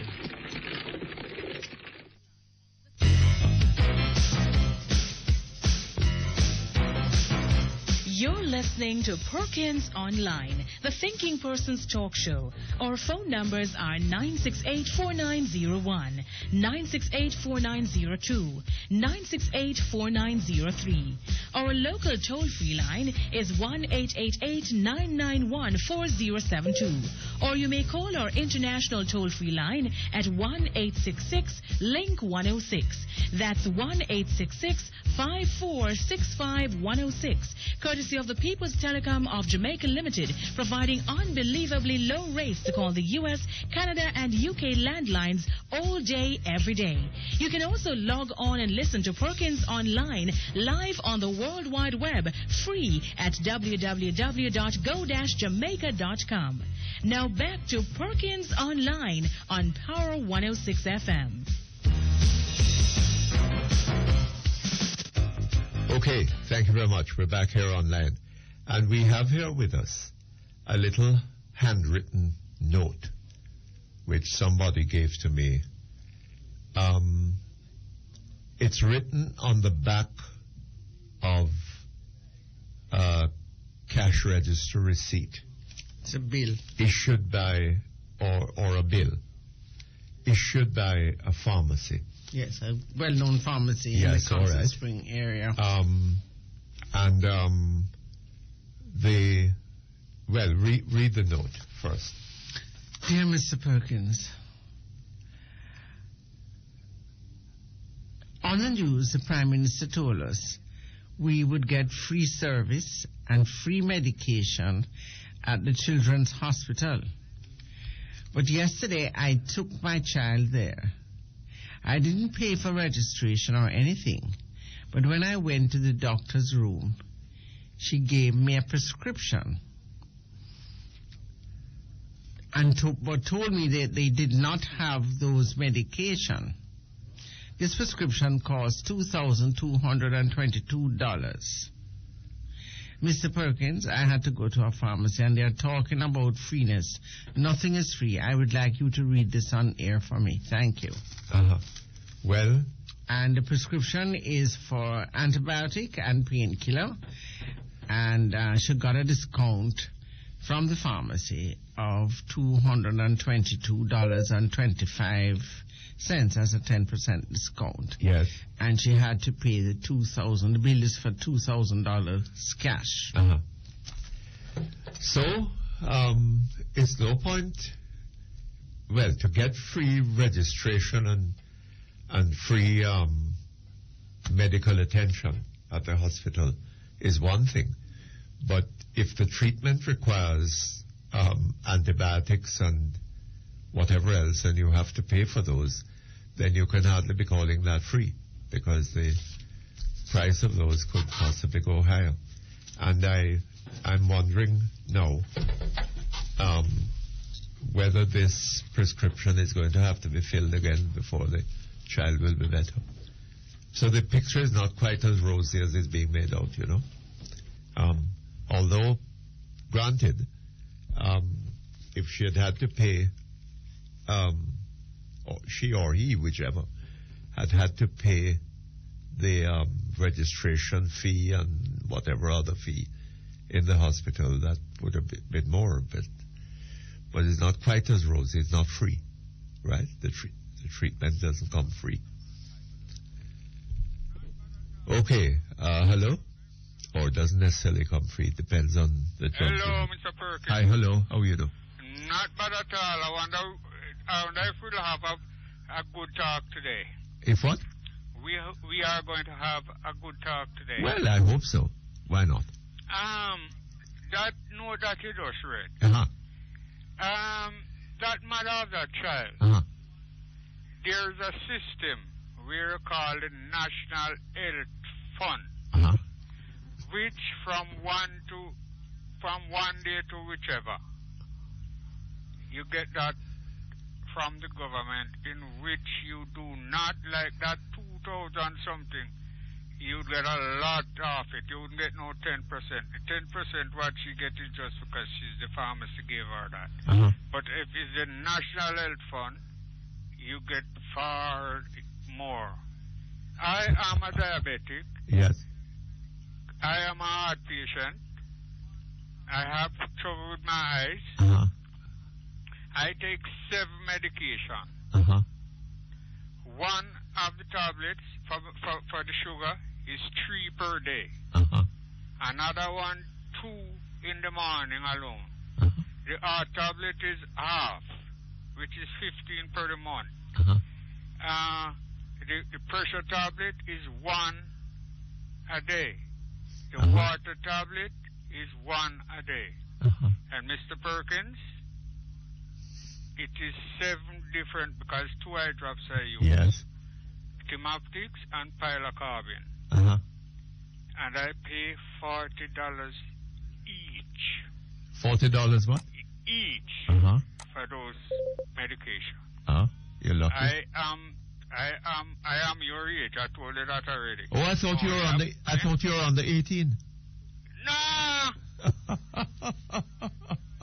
That is the Jadet I'm telling you about.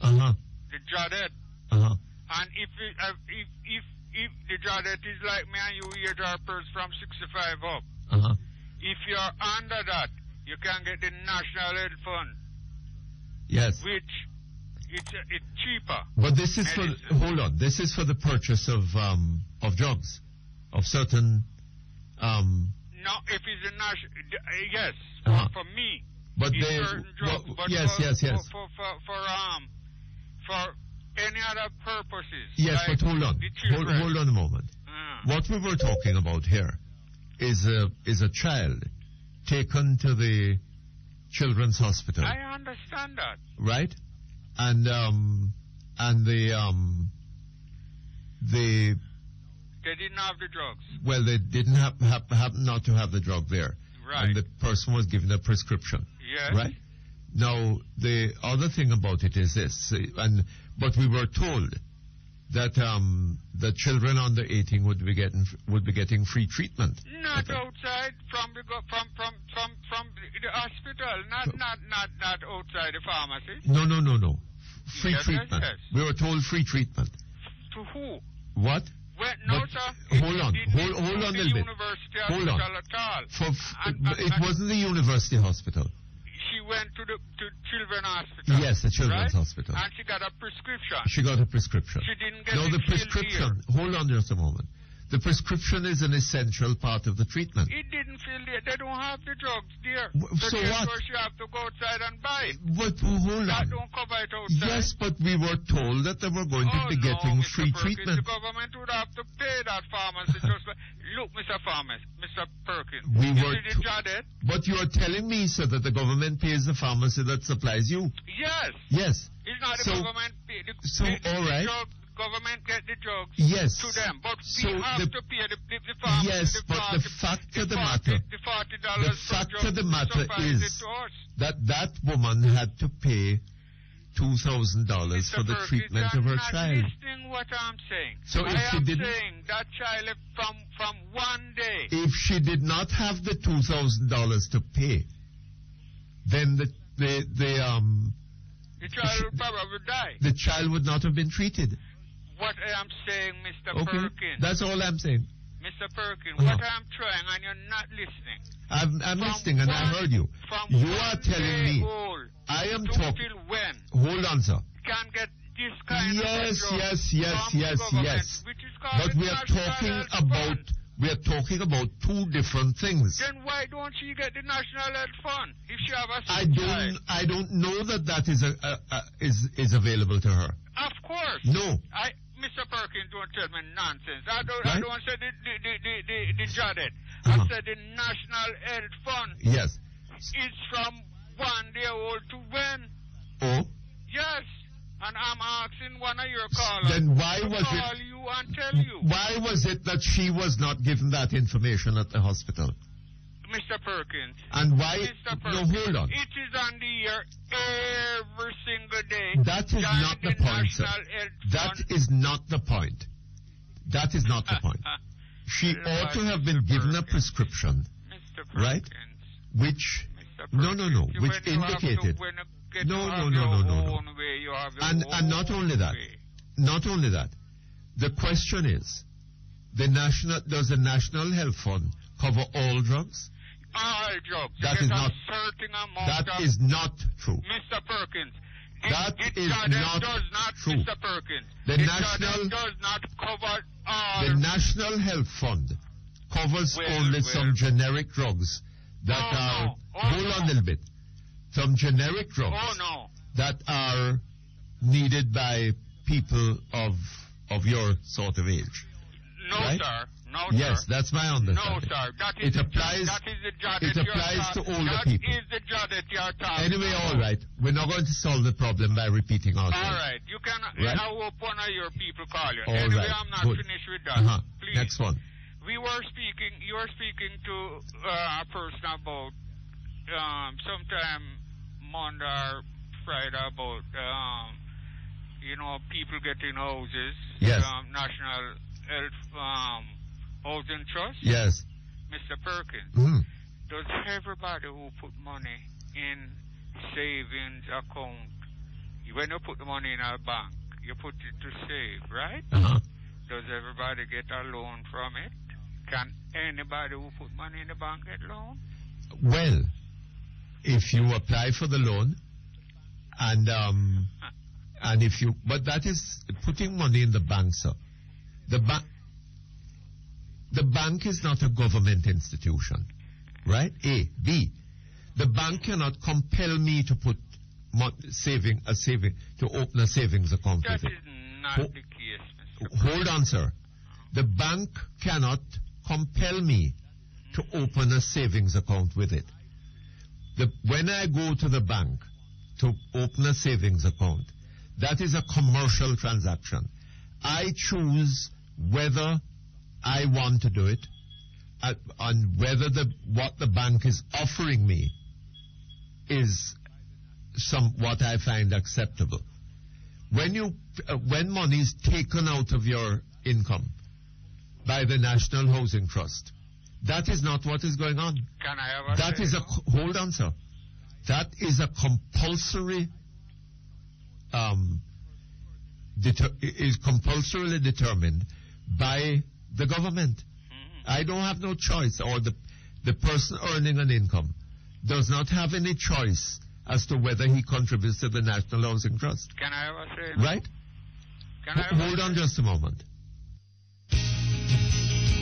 Medical Associates Hospital, providers of quality healthcare for over 47 years, providing lab, x-ray, pharmacy, emergency and general care services. Let Medical Associates provide you with the healthcare you need when you need it most. The time by Medical Associates Hospital is 11:45. Today's weather brief is brought to you by Clock Tower Gift Center and Toy Zone, shop number 30, Clock Tower Plaza. The most convenient way to fill prescriptions and shop at the same time is at the Clock Tower Pharmacy, Gift Center and Toy Zone, centrally located in Halfway Tree. Telephone 929-6366. Open 9 a.m. to 10 p.m. weekdays and also opened on Sundays and public holidays. Now for today's weather brief. There's a surface to low-level trough across the western Caribbean. This morning will be mainly sunny. This afternoon will be partly cloudy with scattered showers and isolated thunder showers mainly across western areas. Over the next 3 days, expect partly cloudy conditions with isolated thunder showers in the afternoons. The information for today's weather brief was supplied by the National Meteorological Service of Jamaica. Today's weather brief was brought to you by Clock Tower Gift Center and Toy Zone, shop number 30, Clock Tower Plaza. J&J Pharmacy, located at 82 Barnett Street and shop number 3, Embassy Place, Montego Bay, has all that you need in a pharmacy. If they don't have what you need, they will definitely get it for you. All major health cards, including JADEP and NHF, are accepted. Go see them today. A pleasant staff awaits you.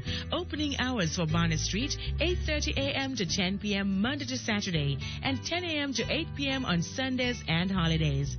Embassy Place, 8:30 a.m. to 7:30 p.m. Monday to Saturday.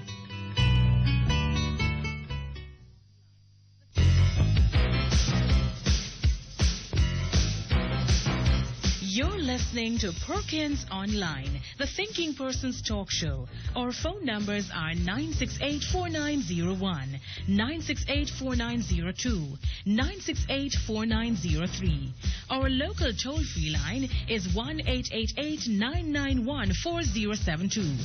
Or you may call our international toll-free line at 1-866-LINK-106. That's 1-866-5465-106. Courtesy of the People's Telecom of Jamaica Limited, providing unbelievably low rates to call the U.S., Canada, and UK landlines all day, every day. You can also log on and listen to Perkins Online live on the World Wide Web, free at www.go-jamaica.com. Now back to Perkins Online on Power 106 FM.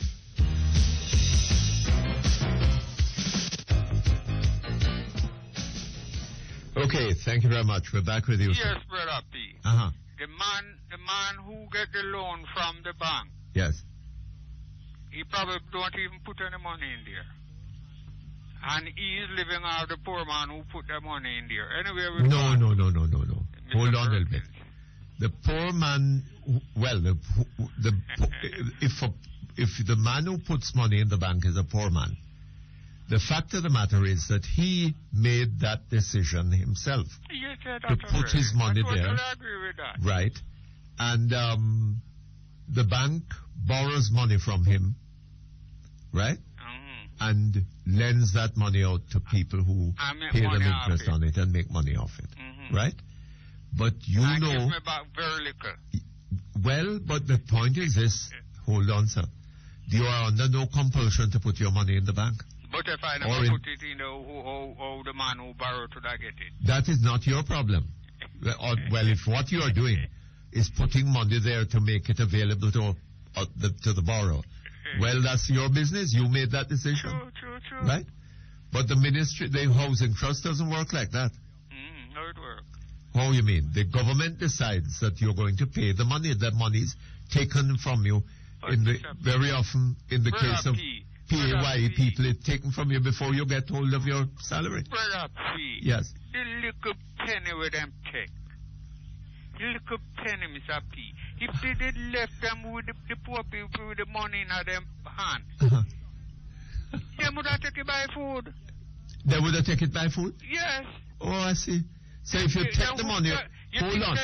If you take $10 a week, they would have saved $10 a week. If you take the money out of them hand, then them can't buy the food.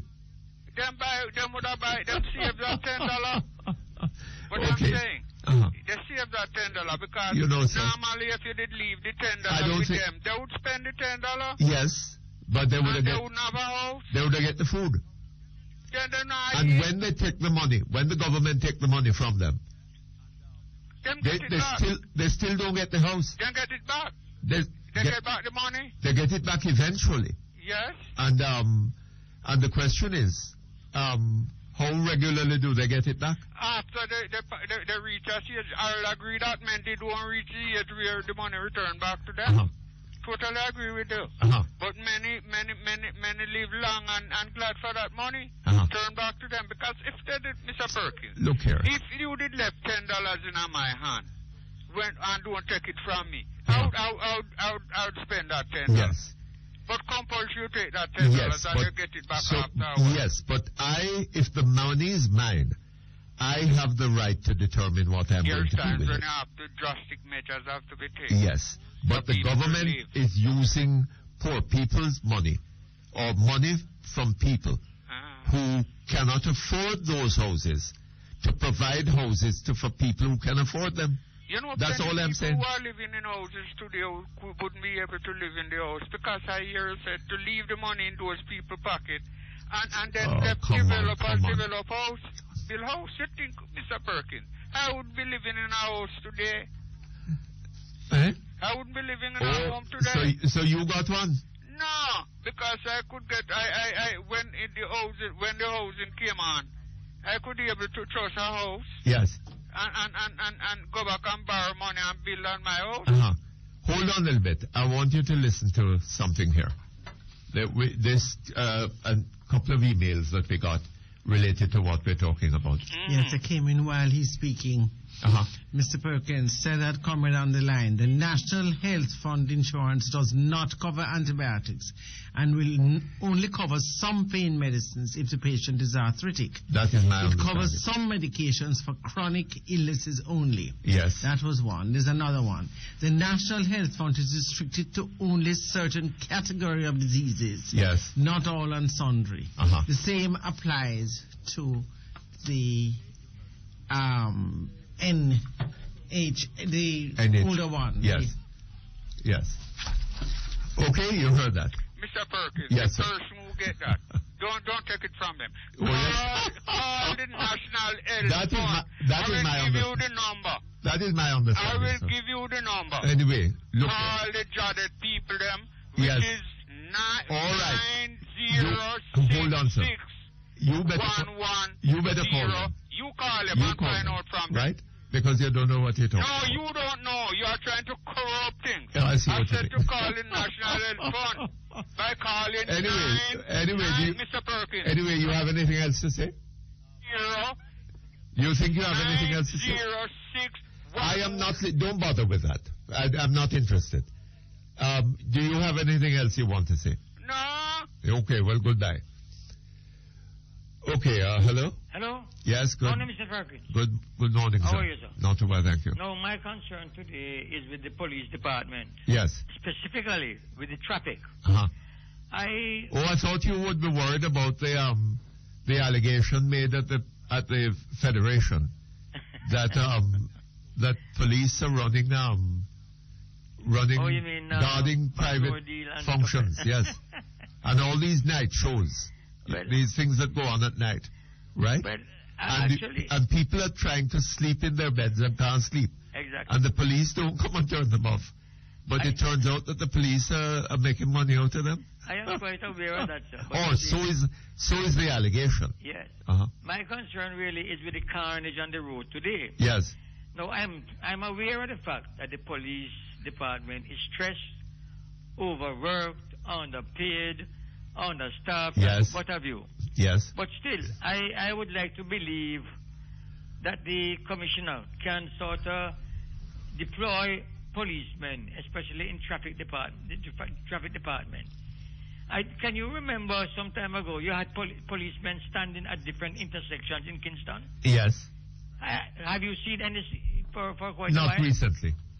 So, what I'm talking about is that... But then it may be that the crime situation is such that they have to take those policemen away to do something else. Well, look at the accidents on the road, sir. Uh-huh. Look at the accident that's going on the road today. But you know what is going on? Somebody was calling me this morning, talking about people or teacher being able to buy a car. Yes. Right?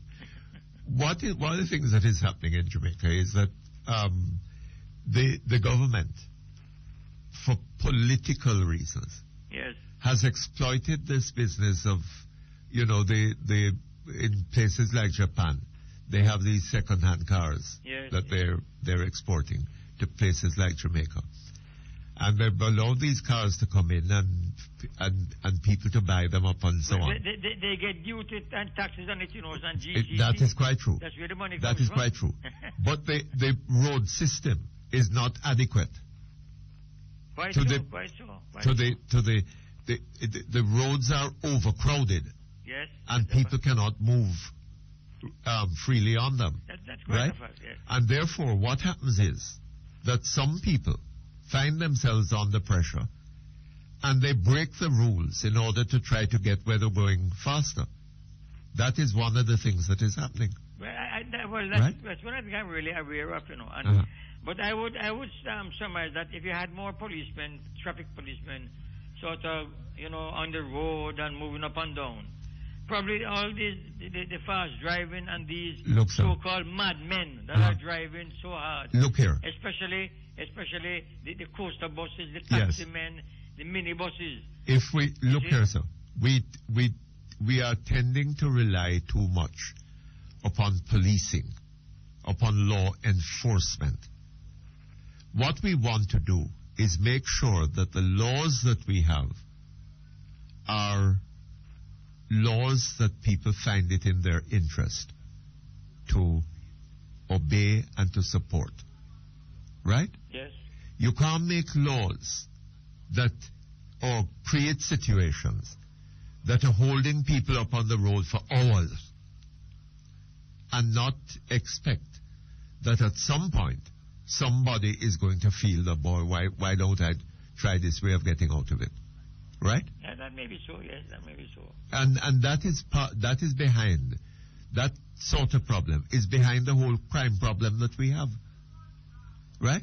If people had opportunities and along, legitimate pathways, why would they take the risk of going into the business of trading drugs or guns or whatever? Right? Well, I mean, that is a... That may be so, sir, but... large numbers of people would not. I mean, even in a country like the United States, where there is drug trading, there are relatively few people involved in it. Most people are going about their legitimate ways. Am I right? Right, well, yes. Yes, well... But as I said before, my real concern is the carnage on the road. Yes. I believe if the police were putting more effort into trying to see to it that these as I put them, madmen on the road are driving better, less. I don't know, sir. I suspect. Dangerous, I suspect that a lot of it has to do with the cluttering up of the roads and the problems, therefore, that people have getting to where they want to go in time, right? Yeah, but still, for all. And I'm not seeking. I'm not seeking to justify it. I'm seeking only to explain it, right? And to try to promote an understanding of it, so that we know how to go about trying to solve it, right? Well, I don't know, sir, but I think maybe the police needs more policing, more police people, men and women on the road. The police need more facilities, but yes. But I agree with you. Something needs to be done, but what it is the question. Anyway, I have to go. It's time for the news. Thank you very much. All right. Sorry about that. We'll be back here in about 20 minutes after the news.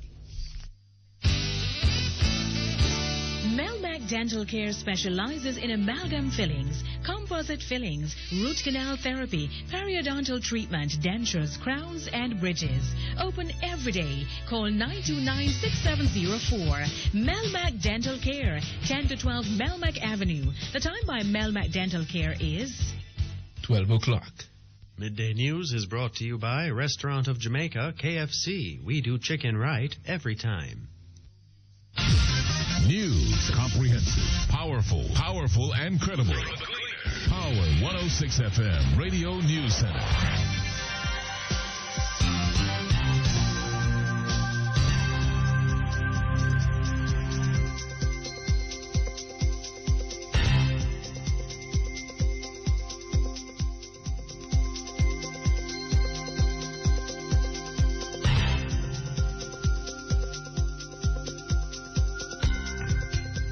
Good afternoon. I'm Stacey Ann Smith with Midday News on Power 106 FM from the Gleaner Power 106 News Center. The government has disclosed that Air Jamaica's London route was sold to Virgin Atlantic for £5.1 million or $10.2 million. Finance Minister Dr. Omar Davies made the disclosure a short while ago at a press conference. Damian Mitchell has more in this report. According to Air Jamaica CEO Mike Conway, the price could be affected slightly because Air Jamaica has already sold tickets for flights after the October 27 date when the route cut takes effect. But Air Jamaica's chairman, O.K. Malhedo, says the sale price is competitive. Meanwhile, Finance Minister Dr. Omar Davies is rejecting allegations that the sale of Air Jamaica's London route was not done in a transparent manner. According to Dr. Davies, an oversight committee of Parliament of Air Jamaica was aware that the London route would be cut. Opposition member Mike Henry, who sits on the committee, says he was not made aware of the route cut before it was announced through the media. But Dr. Davies says he finds this surprising. Whilst we fully support the need for transparency and for appropriate consultation, and negotiations with private interests cannot be conducted in public, and market-sensitive information cannot be aired every day. The broad elements of Air Jamaica's long-term plans were clearly outlined to members and discussed in the Select Committee of Parliament, which was established to examine the operations of Air Jamaica. In fact, whilst normal sittings of that Select Committee of Parliament are open to the media, on several sensitive issues, we had closed-door sittings from which the media were excluded, and we hid nothing from members of the committee. I say that for the record, and I challenge any member of that committee to deny that we held these meetings and discussed extensively details of what we plan to do. Finance Minister Dr. Omar Davies. He says, however, that there could not have been wider consultations because of the specifics of the route cut agreement. More than 2 weeks ago, Virgin Atlantic reported that it had edged out its competition, British Airways, to secure the London route held by Air Jamaica. Virgin's disclosure came ahead of any reports by the Jamaican government. This morning, Dr. Davies would not say whether the airline broke a commercial agreement to have made the disclosure so early, but he said he would have preferred if the disclosure was not made. I'm Damian Mitchell for the Gleaner Power 106 News. And the government of Jamaica and the China Exim Bank this morning signed a multi-million-dollar contract for the construction of the Montego Bay Convention Center in St. James. It's to be built at a cost of just under $52 million. Finance Minister Dr. Omar Davies says the government will provide $6.2 million, and the remaining amount, $45.22 million, will be provided through a concessional loan from the Exim Bank of China. It's a concessional loan. It will be for 20 years inclusive of a 5-year moratorium starting from the effective date of the agreement. The interest rate will be 2% per annum, and the repayment will be 31 equal installments of the amount drawn and outstanding. And there's a management fee of 1% and a commitment fee of 0.5% per annum. Finance Minister Dr. Omar Davies. Assistant President of the China Exim Bank, Zhu Xinghuang, says the project represents a further strengthening of the relationship between Jamaica and China. The Montego Bay Convention Center will be built on 23,000 acres of land in Rose Hall. Construction will begin shortly and will last for 18 months. The Urban Development Corporation will implement the project on behalf of the government, and the China National Complete Plant Import Corporation will carry out the construction work. You're listening to Midday News on Power 106 from the Gleaner Power 106 News Center. It's 5 minutes after 12.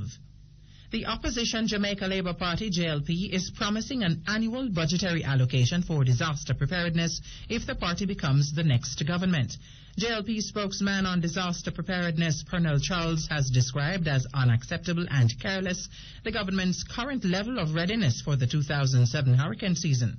Local government minister Dean Peart has said that the disaster fund, which is currently at $100 million, is not enough to deal with aftershocks of hurricanes and other natural disasters. He, however, maintains that the finance ministry is prepared to make the necessary allocations in the event the money is needed. But according to Mr. Charles, the JLP is worried about the country's current ability to address the aftermath of a hurricane or other major disasters. I have consulted colleagues in the opposition and the leader of the party and ex-prime minister. I'm authorized to advise the country that if election is held in July and this country non-preparation is around, we will meet within a week after election to make the allocation necessary to the Disaster Preparedness Committee for preventing the disaster. Opposition spokesman on disaster preparedness, Pernell Charles. Meanwhile, chairman of the St. Mary Parish Council, Bobby Montague, is expressing disappointment with a decision by the government to transfer funds for parish councils to the Jamaica Social and Investment Fund, JSIF. According to Mr. Montague, $300 million, which was promised to parish councils late last year, was transferred to JSIF to carry out work on behalf of the councils. This is the first year that money is not being made available from central government to the local authorities to do drain cleaning. As a country, this is a bad state of affairs. A lot of our shelters are in need of repairs themselves. Most of our shelters need shelter. And we're going to be asking first to move to these shelters, and they are not safe. The emergency supplies are not in place. Chairman of the St. Mary Parish Council, Bobby Montague, speaking at this morning's JLP press conference. Political Ombudsman Bishop Harold Blair says an agreement has been reached between the PNP's South East St. Andrew Member of Parliament, Maxine Henry Wilson, and the JLP's candidate, Joan Gordon-Webley, regarding the challenges in the constituency. The agreement follows a meeting with both candidates and 2 representatives from each of the parties this morning. According to Bishop Blair, several decisions were made at that meeting. The candidates have agreed to conduct walkthroughs in the constituency with representatives of the Peace Management Initiative. In addition, public fora are to be held involving both political candidates. They have also agreed to desist from carrying out verbal attacks, and members of the security forces are to be asked to investigate allegations of the distribution of weapons. The candidates will also be issuing joint press releases. The meeting was called to address a number of issues which included reports of political intimidation of party supporters during planned tours of the constituency.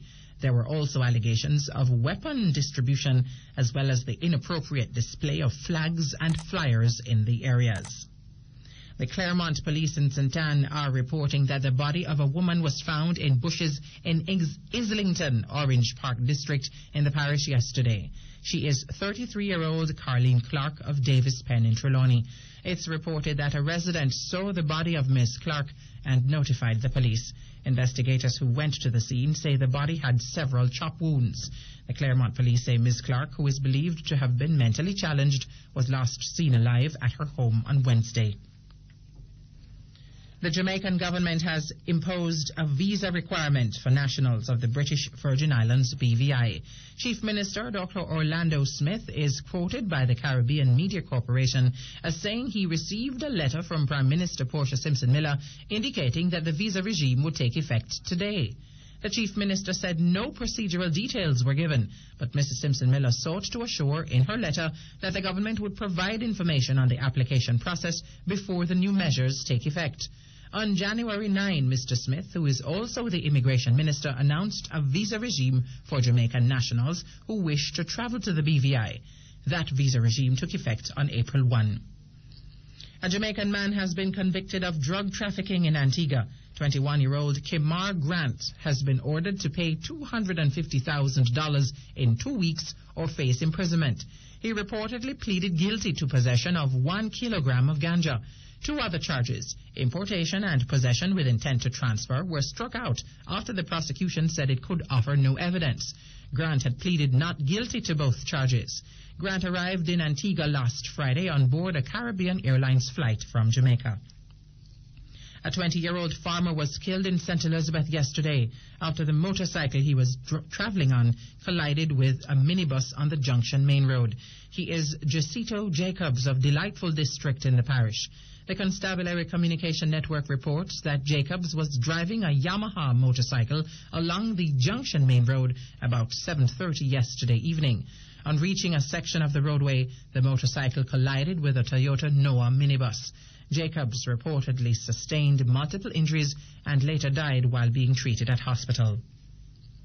In the region now, the government of the British Virgin Islands, BVI, has given a 3-month grace period before implementing its smoking ban in public places. Health Minister Ronnie Skelton says the 3-month transitional period is to allow businesses, employees and proprietors to put in place the necessary signage. He says it will also allow for further public education on the new law. Along with prohibiting smoking in offices, restaurants, bars, and other such places, the Tobacco Control Act 2006 regulates the promotion and distribution of tobacco products in the territory. The Legislative Council unanimously passed the Tobacco Product Control Act, banning smoking in public places in the BVI on November 14, 2006. Further afield now, public sector workers in South Africa have gone on indefinite strike, with thousands marching through cities demanding a 12% pay increase. Police reportedly fired rubber bullets at striking health workers who were preventing patients from entering a Cape Town hospital. BBC reports say children were seen wandering back home after finding schools closed. Efforts by the government to avert the strike failed this week after the unions rejected a 6% offer. South Africa's inflation rate has risen to 5.5%. Analysts say it's one of the biggest strikes in the history of South Africa, and workers say they will only return to work once a solution is found. And a court in India has ruled against a group of female flight attendants who were grounded from the national airline for being overweight. The court said the state-owned Indian Airlines had the right to take the step in the interest of flight safety and in the face of growing competition. The flight attendants had argued that the move was demeaning. The airline began a system of measuring air hostesses based on their height and weight last year. The Delhi High Court has ruled in favor of the airline, saying that with aircraft flying at higher altitudes, the safety of the passengers depended on the crew's ability to perform. And those were the stories making Midday News on Power 106 from the Gleaner Power 106 News Center. The Midday Sports Report is next.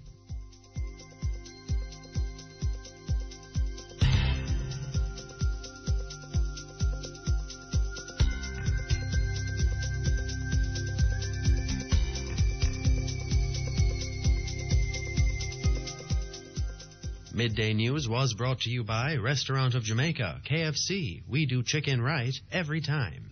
At first, I thought I was seeing doubles. I thought I was tasting doubles. The size is amazing. The taste is amazing. The double zinger is back, even bigger than before. And even more flavorful. Yes, the hot and spicy double zinger is back and now available in spicy barbecue. Amazing size, amazing flavor. The spicy barbecue double zinger. The double zinger sandwich.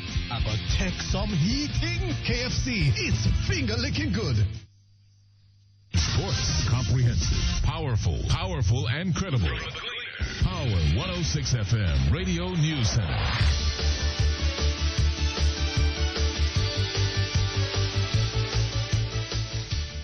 Time now for your midday sports report on Power 106 FM from the Gleaner Power 106 News Center. Paceman Jerome Taylor boosted his hopes of staying in the West Indies team by taking 5 wickets on today's opening day of their 3-day tour game against the Marylebone Cricket Club, the MCC. The match is being played at the Racecourse Ground in Durham. Taylor helped reduce an inexperienced team led by Sri Lanka star Sanath Jayasuriya to 228 for 7 at sports time. Taylor bagged 5 for 39, while Fidel Edwards and Darren Sammy had a wicket each. But it was a day of mixed fortunes for the tourists as Chris Gale and Ravi Rampal left the field. Gale's withdrawal was shortly after lunch with a stomach strain, and Rampal was rushed to hospital for a scan on a thigh injury later in that session. Jamaican all-rounder Gareth Breeze made a 5-wicket haul to guide Durham to a 143-run victory over Worcestershire in their Friends Providence Trophy match at Riverside Ground in England this morning. Breeze took 5 for 49 and Otis Gibson returned figures of 2 for 36 to restrict Worcestershire to 189 in 33.5 overs. Earlier, Durham posted 332 for 4 off their allotted 50 overs, with Will Smith making 103 and Dale Beckenstein 94 not out. Jamaican Ricardo Williams and Barbadian veteran Andrea Blackett are the Caribbean names listed for the Papa Fleischer 2007 track and field meeting tomorrow evening in Greece. Williams will race in the men's 100 and 200 meters, while Blackett will tackle Olympic champion Fanu Halkia in the women's 400 meters hurdles. Meanwhile, Jamaica's Andrea Bliss, 13.37 seconds, won the women's 100 meters hurdles at the Philothea Women Gala meet last night in Greece. Bliss finished ahead of Flora Redumi, 13.42 seconds of Greece. Defending champions Jamalco are a win away from securing their 5th consecutive hold on the Jamaica Netball Association Berger Paints Super League title. The Clarendon-based team secured a nail-biting 47-45 victory over Walgrovians A in the first game of the best-of-3 finals at the National Arena last night. Game 2 will be played tomorrow, starting at 6. In tennis now, Jelena Jankovic underlined her title credentials by beating former world number 1 Venus Williams 6-4, 4-6, 6-1 to reach the French Open 4th round earlier today. Williams has failed to get beyond the quarterfinals at Roland Garros since reaching the final in 2002.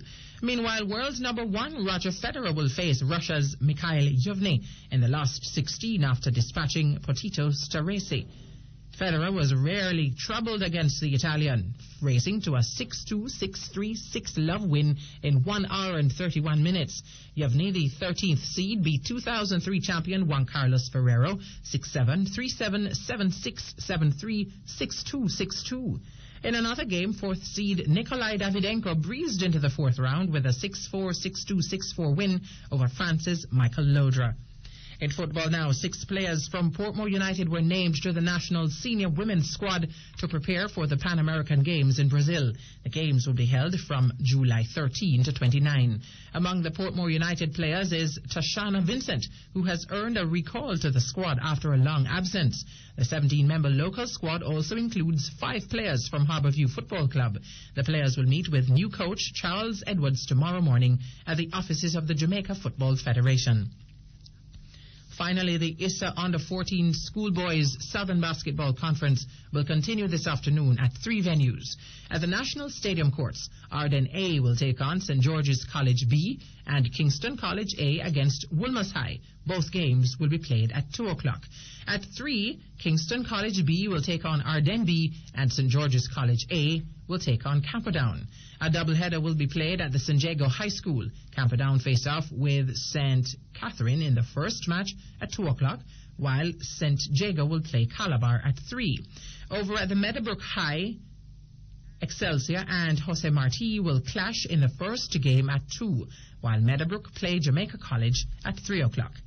And that's your midday sports report on Power 106 from the Gleaner Power 106 News Centre. Stay tuned now for a word on the weather.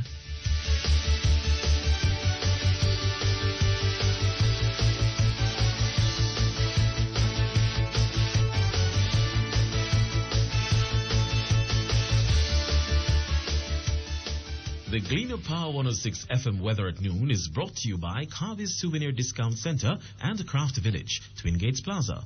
Be Jamaican, buy Jamaican, and Carvy's Discount Centre, Twin Gates Plaza, Constant Spring Road. So much more for less.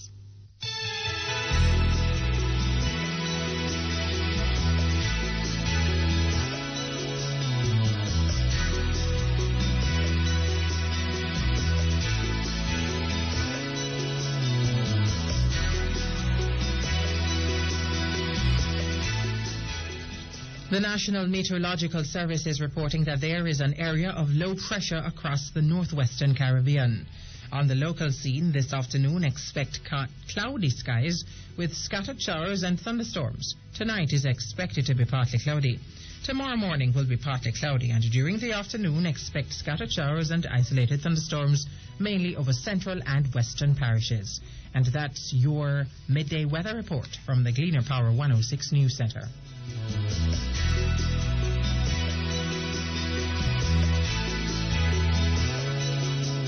The Gleaner Power 106 FM weather at noon was brought to you by Carvy's Souvenir Discount Centre and Craft Village, Twin Gates Plaza. Be Jamaican, buy Jamaican. And Carvy's Discount Centre, Twin Gates Plaza, Constant Spring Road. So much more for less.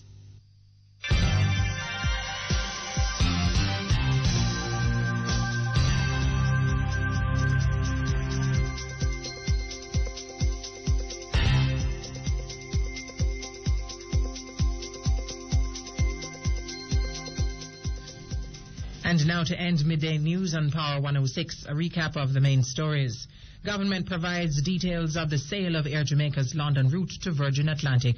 PNP South East St Andrew Member of Parliament Maxine Henry Wilson and JLP candidate Joan Gordon-Webley agree on measures to address challenges in the constituency. Jamaica Labour Party says the government's level of preparedness for disasters is unacceptable. Jamaican government imposes visa requirement for nationals of the British Virgin Islands. Further afield, public sector workers in South Africa have gone on an indefinite strike to demand a 12% pay increase. And in sports, paceman Jerome Taylor takes 5 wickets on today's opening day of their 3-day tour game against the Marylebone Cricket Club. And that's midday news, sports and weather on Power 106 FM. Your next newscast will be headline news at 3. From the Gleaner Power 106 News Centre, I'm Stacey Ann Smith.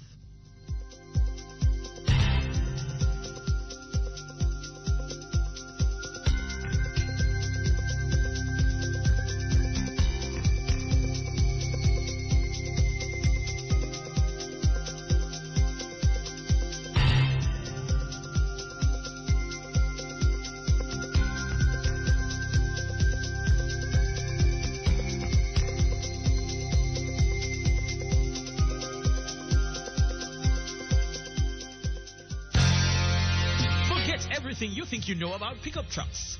Mitsubishi Motors introduces the all-new, totally redesigned L200 pickup. Forward-thinking style and a tradition of rugged performance in a range of 4-wheel drive, 2-wheel drive, double and single cab models. The all-new Mitsubishi L200 and L200 Sportero. Available now at Motor Sales. The L200 excitement unleashed.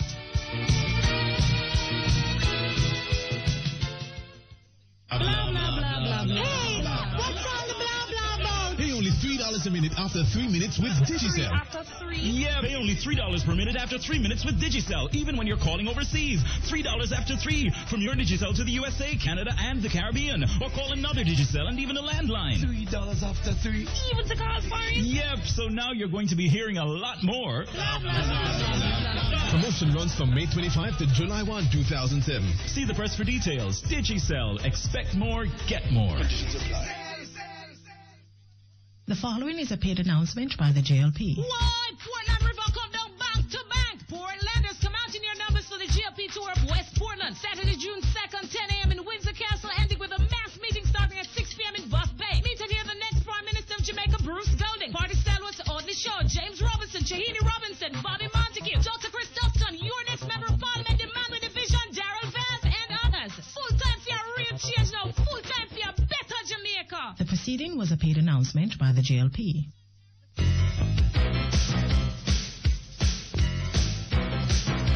You're listening to Perkins Online, the Thinking Person's Talk Show. Our phone numbers are 968-4901, 968-4902, 968-4903. Our local toll-free line is 1-888-991-4072.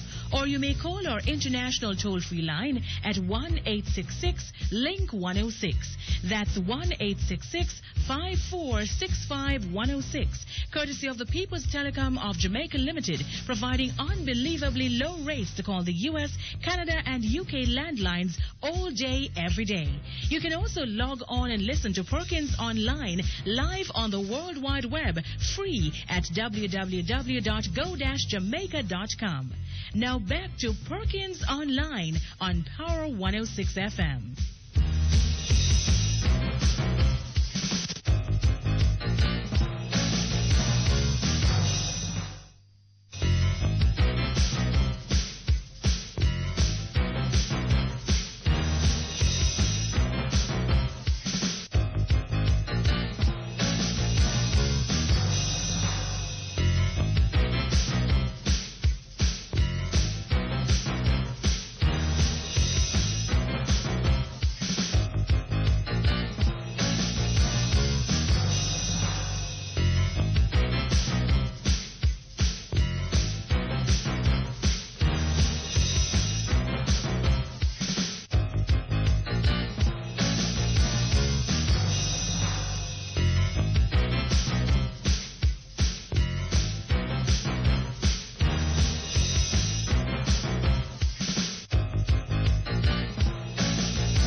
Okay, thank you very much. We're back here online.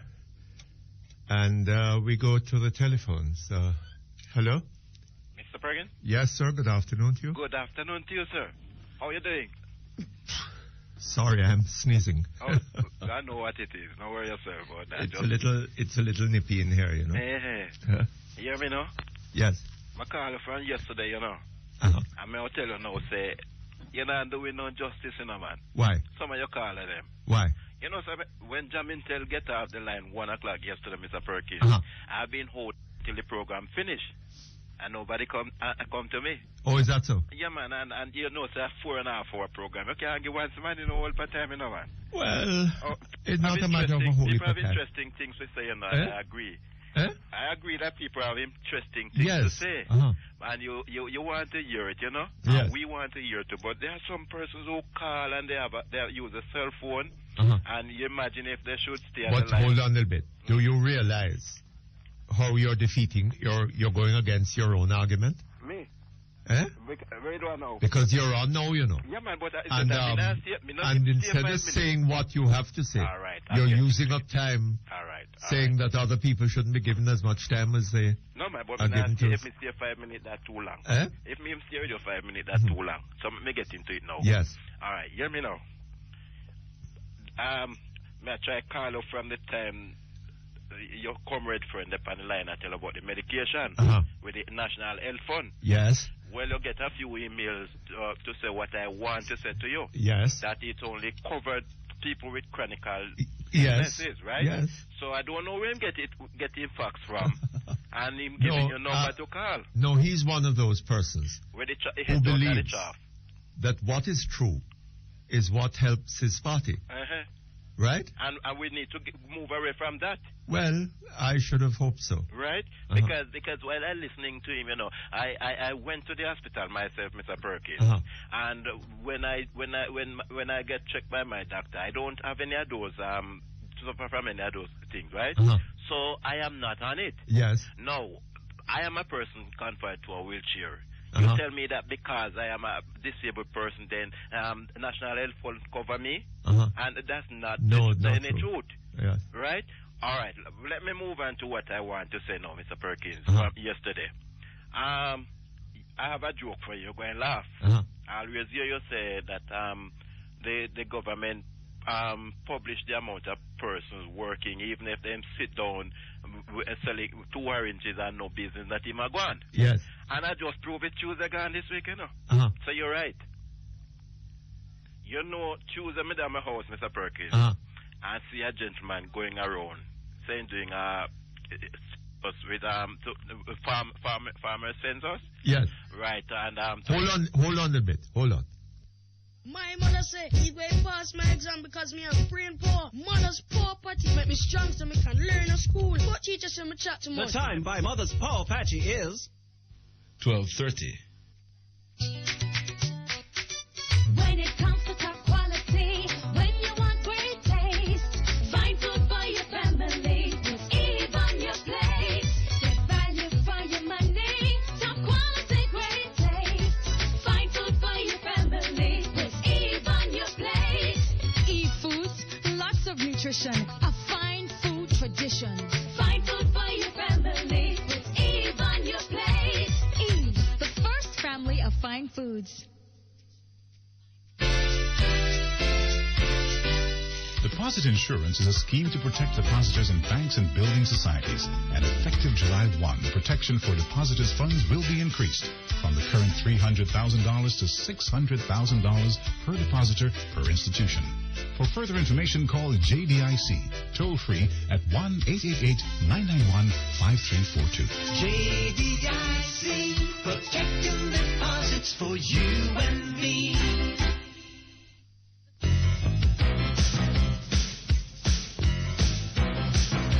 You're listening to Perkins Online, the Thinking Person's Talk Show. Our phone numbers are 968-4901, 968-4902, 968-4903. Our local toll-free line is 1-888-991-4072. Or you may call our international toll-free line at 1-866-LINK-106. That's 1-866-5465-106. Courtesy of the People's Telecom of Jamaica Limited, providing unbelievably low rates to call the U.S., Canada, and UK landlines all day, every day. You can also log on and listen to Perkins Online live on the World Wide Web, free at www.go-jamaica.com. Now back to Perkins Online on Power 106 FM.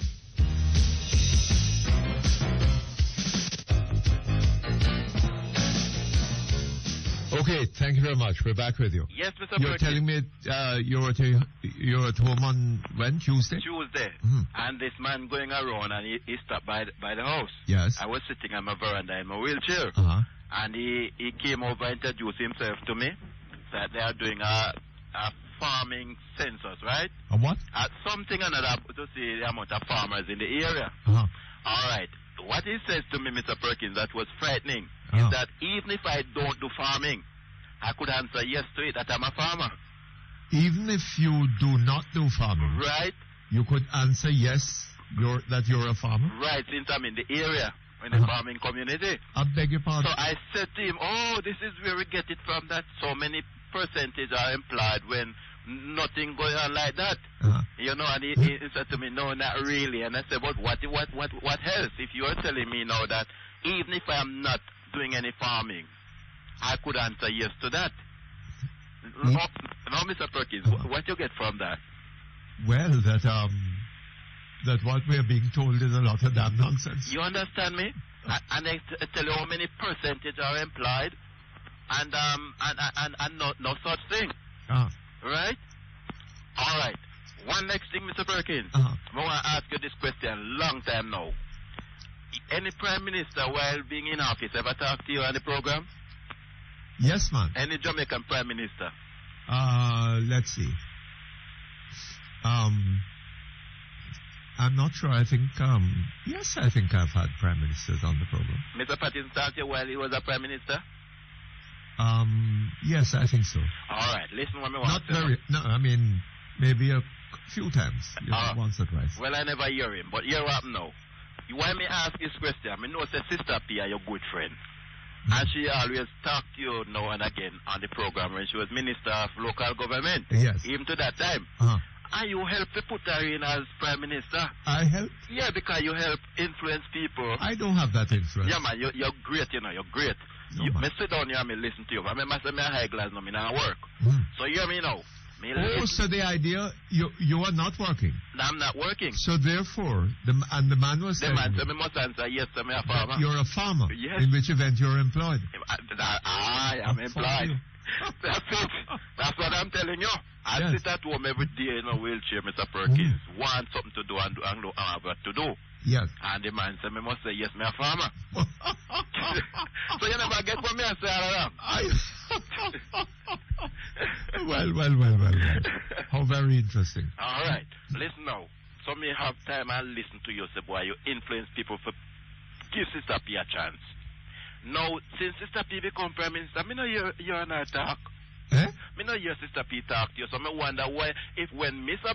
Well, she has been very busy since she became Prime Minister. Half the time she has been traveling and so on. You know. Right. So me only hope if Mr. Golding be Prime Minister, we talk to you then.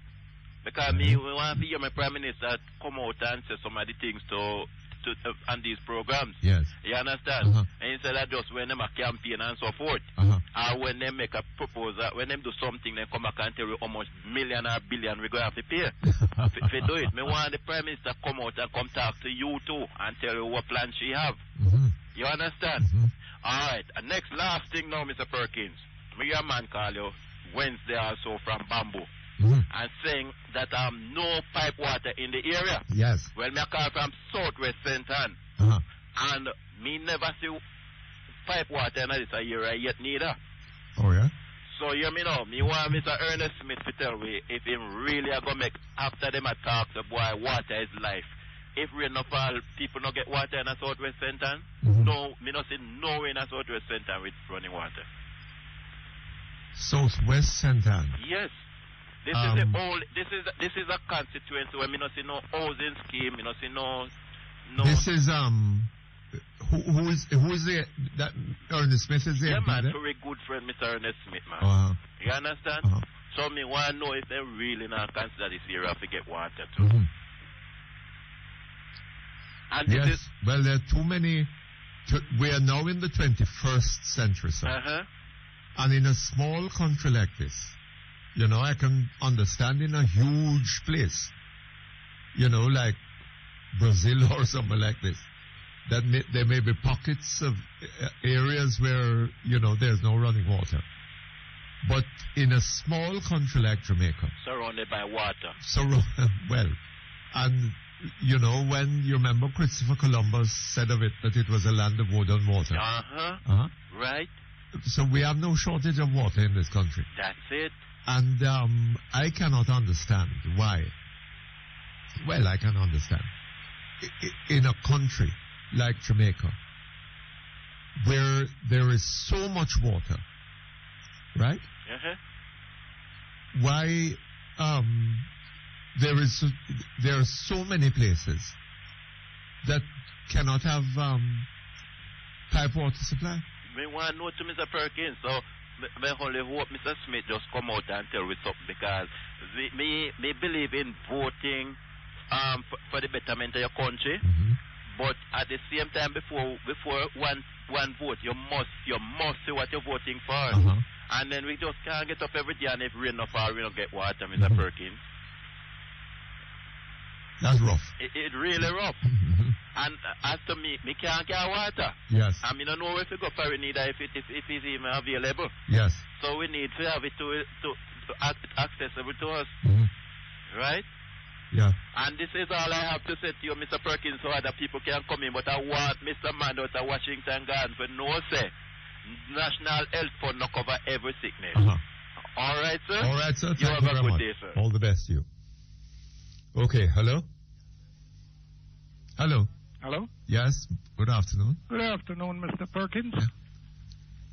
Yeah. You there? Yes, yes. Right. This is your ardent listener from the Manor Park Pharmacy the other day. Oh, yes, I tried to call you last week Friday in response to a lady's call about the bath fountain in St. Thomas.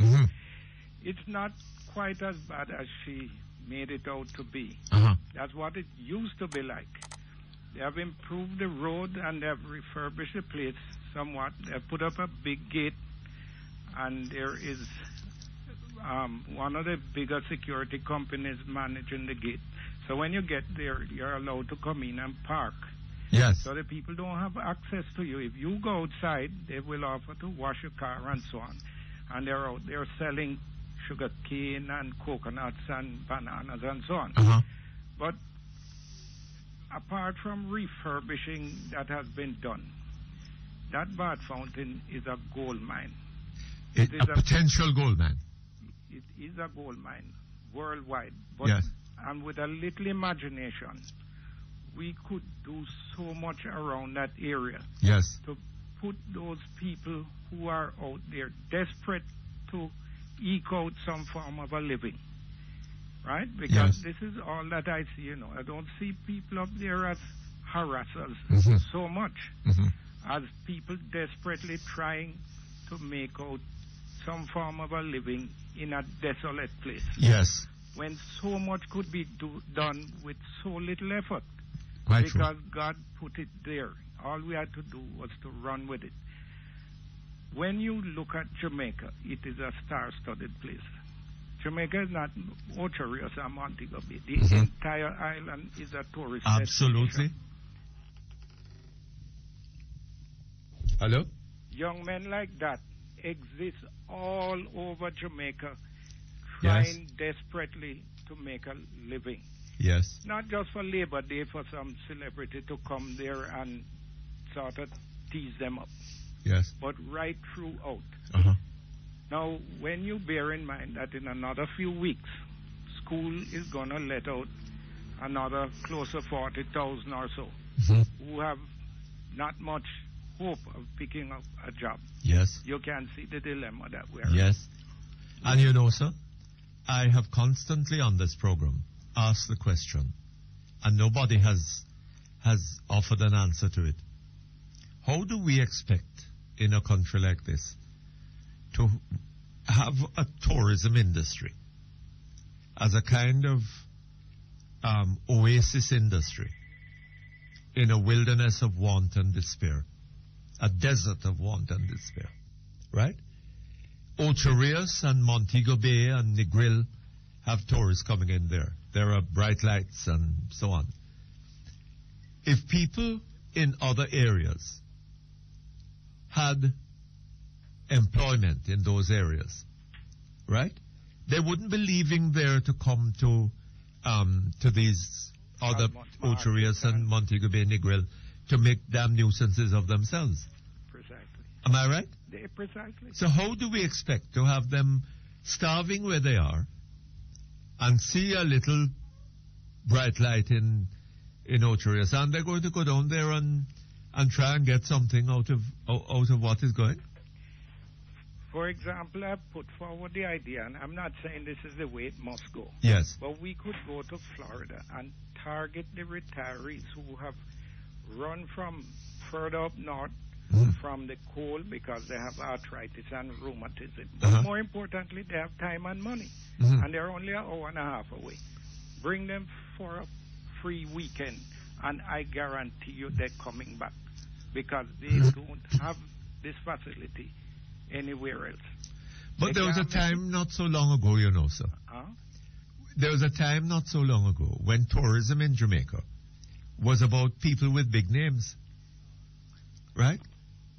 Sarah Churchill and, all kinds of movie stars and people like these who had houses in Jamaica and who came here as a matter of course on holiday, some of them several times a year. And if my memory serves me right, you had to book in advance to get anywhere decent to stay here. Absolutely. Right? But I am suggesting that if you bring these people here for health reasons and they're coming to find real estate because they want to be close to it, you could develop that town of Bath where people would find opportunity to show off their art and craft, their culinary skills. Yes. Pretty soon the banks would see opportunities there, the security companies. There would be work for tradesmen to establish things. But you get the impression that the will to see any change, even when you bring these ideas up, people will show you why it can't work, instead of trying to see how. I don't know if that is what is happening, you know, so or it is that the government isn't really interested in the economic development of Jamaica. Has not been for all these 18 years. But it is the reason why we have crime where it is. Absolutely. Because if people have nothing else to do, when they get something to do, whether it's good or bad, they're going to make at it. We have shown the world where we have done the best that can be done. Yes. As I pointed to. Let me ask you something. If a man is starving and him some food on your table, what do you think him going to do? He's going to try and get it. Well, all right. But I pointed out to you the other day, if the book is on Singapore, didn't say that Asafa Powell or Veronica Campbell or Courtney Walsh came from there. No. And we have so many talented people sitting around getting into trouble. And what has happened is that the Asafa Powells and Veronica Campbells have found opportunity. Now, there are people with other talents in Jamaica who have not found such opportunity. Right? That is the problem. Hold on just a moment. Attention NHD contributors in St. Catherine. Your NHD St. Catherine branch is now at its new offices, Twickenham, near the Hussey Marty School. Remember, your NHD office is now at a new location, Twickenham, St. Catherine. The phone numbers remain the same. The time by the National Housing Trust is 12:45. Hey, Red! Rodeo is a-coming. Rodeo. The premium energy drink. Distributed by Brosco Distributors Limited, 17.5 Q Road. Telephone 908-1211. Welcome to Rodeo Energy Drink. Available island-wide. Who says shopping can't be fun? Shop at Megamart. Don't settle for high prices and limited variety. Megamart has a wide selection of groceries, freshly baked goods, household items and appliances, furniture, clothing, and much more. You can also dine in or out at our food court and fill your prescription at our pharmacy while you shop. We're open 10 a.m. to 10 p.m. every day. Who says shopping can't be fun? Shop at Megamart, Portmore and Kingston. Megamart, the best value by far.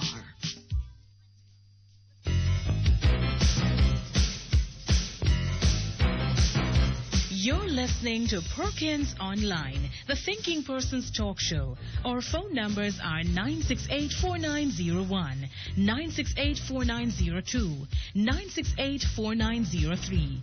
Our local toll-free line is 1-888-991-4072. Or you may call our international toll-free line at 1-866-LINK-106. That's 1-866-5465-106. Courtesy of the People's Telecom of Jamaica Limited, providing unbelievably low rates to call the U.S., Canada, and UK landlines all day, every day. You can also log on and listen to Perkins Online live on the World Wide Web, free at www.go-jamaica.com. Now back to Perkins Online on Power 106 FM.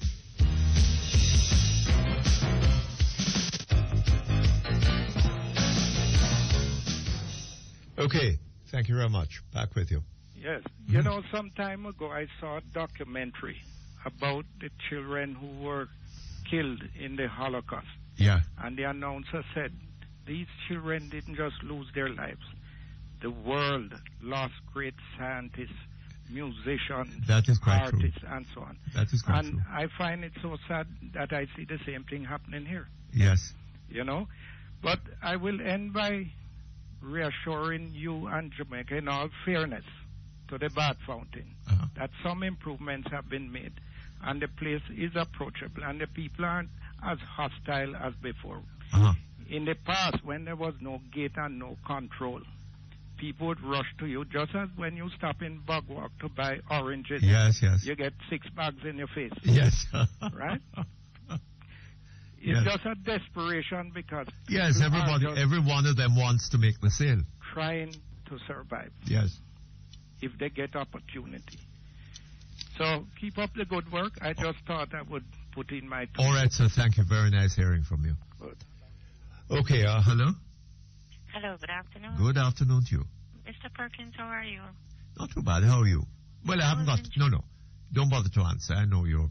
No, I was in Jamaica recently and I had a great time. You sound And absolutely I wonderful. wanted to come and visit you, but boy... Well, why couldn't didn't get you? to your number, it took me hours to get through to you on the Oh, phone my and then God. the program ended. I'm awfully sorry about it. I was listening to your program Mark, yesterday. having you come to visit me might well have put too much stress on my cardiovascular system. I was listening to your program yesterday, or was it the day before, where this gentleman called from London to say how upset he was. To what? At Air Jamaica. Yes. The whole deal with Air Jamaica. Yes. And I was busy cracking up because, I mean, when you look back at airlines like Swissair, that was called the Flying Bank. Yes. Swissair was the former national airline of Switzerland. Yes. I think it was formed some merger between Balear and Astra Aero. Yes, yes. From 1931, it was in business for 71 years. And after 9/11, because of the financial instability of the airline, yes, it was closed. They shut it down. And we think that having an airline can give us national pride. We need to find something else where we derive our pride from. I think can't so, derive you know. pride from an airline that is not doing well, that's hemorrhaging money. Hemorrhaging funds. Funds that we don't have. We have to be borrowing money in this country to patch potholes. Right? That's foolish pride, man. That's foolish And we pride. have an airline that is losing money. Billions of dollars a year. And that we are going to have to pay, right? Well, I found it hilarious yesterday when I was listening because I think people need to think deeper than just surface. And when we're trying to, online on the internet, people are saying, you know, what the ethnic travel from Britain. If they come so often, I'm part of the diaspora too, but if we travel so often, then let us charter airlines. We can't expect the public to pay taxes to fund our coming home. Yes. That's not the point. To me, it is pointless. And what I didn't like was how the transaction was done, because we have a lot of cloak and dagger transactions in Jamaica. But one of the problems with Air Jamaica was founded on the assumption that we needed a national airline in order to secure our tourism industry, right? But that's a fallacy. It is a fallacy, right? And I don't know how much longer Air Jamaica is going to stay in business. Well, in any event, it is shrinking. Are we going to be able to get European tourists without Air Jamaica flying into Europe? Yes, most certainly we can. Well, indeed. now, if that is so, then can we get North American tourists without Air Jamaica flying into North America? But of course, you need to discipline your people. Our people are indisciplined. I came to Jamaica by Spirit Airlines. Nothing wrong with it. Yes.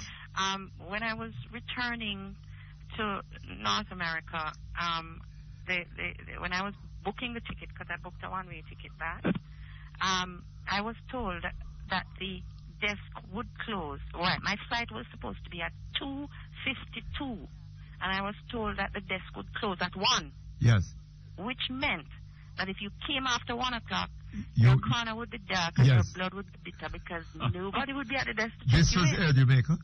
No, Spirit. Spirit, yes. So when we boarded, the aircraft was boarded at about 1 o'clock then. At about 1 o'clock, they locked the desk and went to the gate. And they didn't wait for anybody like Air Jamaica does. If somebody important is to come on board, then they wait. The flight was boarded 15 minutes before departure time. Every jackman was on that flight. And it started to rain, and the captain said, "I'm sorry, we're going to be grounded for about 15 minutes. So just give me, let me have your patience and everything and your understanding." The aircraft pushed back at 2:43. I was writing this down. The aircraft pushed back from the blocks at what time? 2:43. And it was due to take off at 2:52. And we waited on the runway a little bit. And at 2:56, 4 minutes later, the aircraft was late because of the rain. And he apologized. He apologized. And when they got to Miami, they got there ahead of time. You see? And they don't have to pay late fees, because if you pay for a slot and you don't get there on time, you have to pay. Yes. You have to pay fines. Now, that is So, that is apparently one of the ways in which Air Jamaica has been losing a lot of money.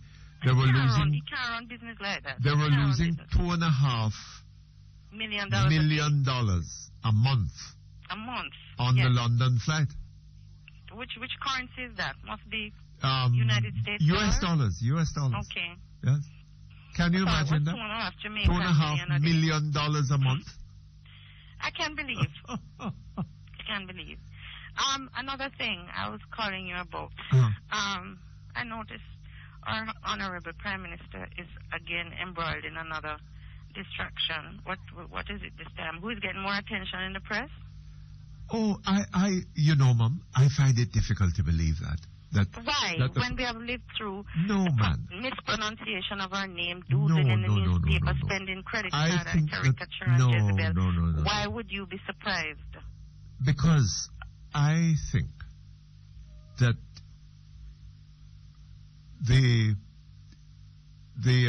somebody was listening to some raving and ranting Jezebel and assumed that this was my Prime Minister. I don't think that the Prime Minister would have behaved like that. No, but we never believed what they described there was a raving, ranting Jezebel. That's not. Is that right? That's not my Prime Minister. Man, you get yourself in trouble, because you said the J word. Yes, but no. But I'm not applying it to my Prime Minister. I would not do such a thing. Well, you were just saying she behaved like... No. Somebody hearing this behavior for some reason that I cannot understand applied it to the Prime Minister. Why would that's so unkind. Why would they? That is so unkind. Yeah. The Prime Minister couldn't behave like this. Oh, no.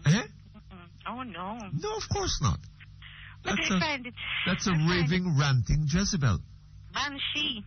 I think it's distracting, and I think people should get smart now. I mean, this is foolishness. People call you up and they whine and they complain, and at the end of it all, they say, who does government take us for? The government take us for idiots. Yes. That's what. Because I'm listening to your news from South Africa this afternoon, and it's saying you're in South Africa. Marching. You're in South Africa. No, I'm listening to the news on Power 106, telling about what is happening in South Africa. Yes.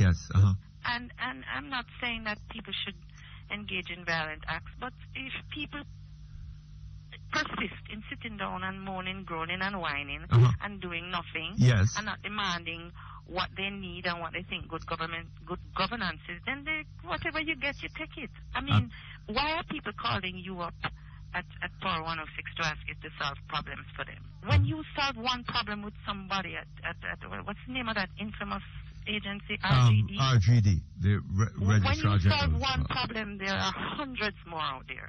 Absolutely.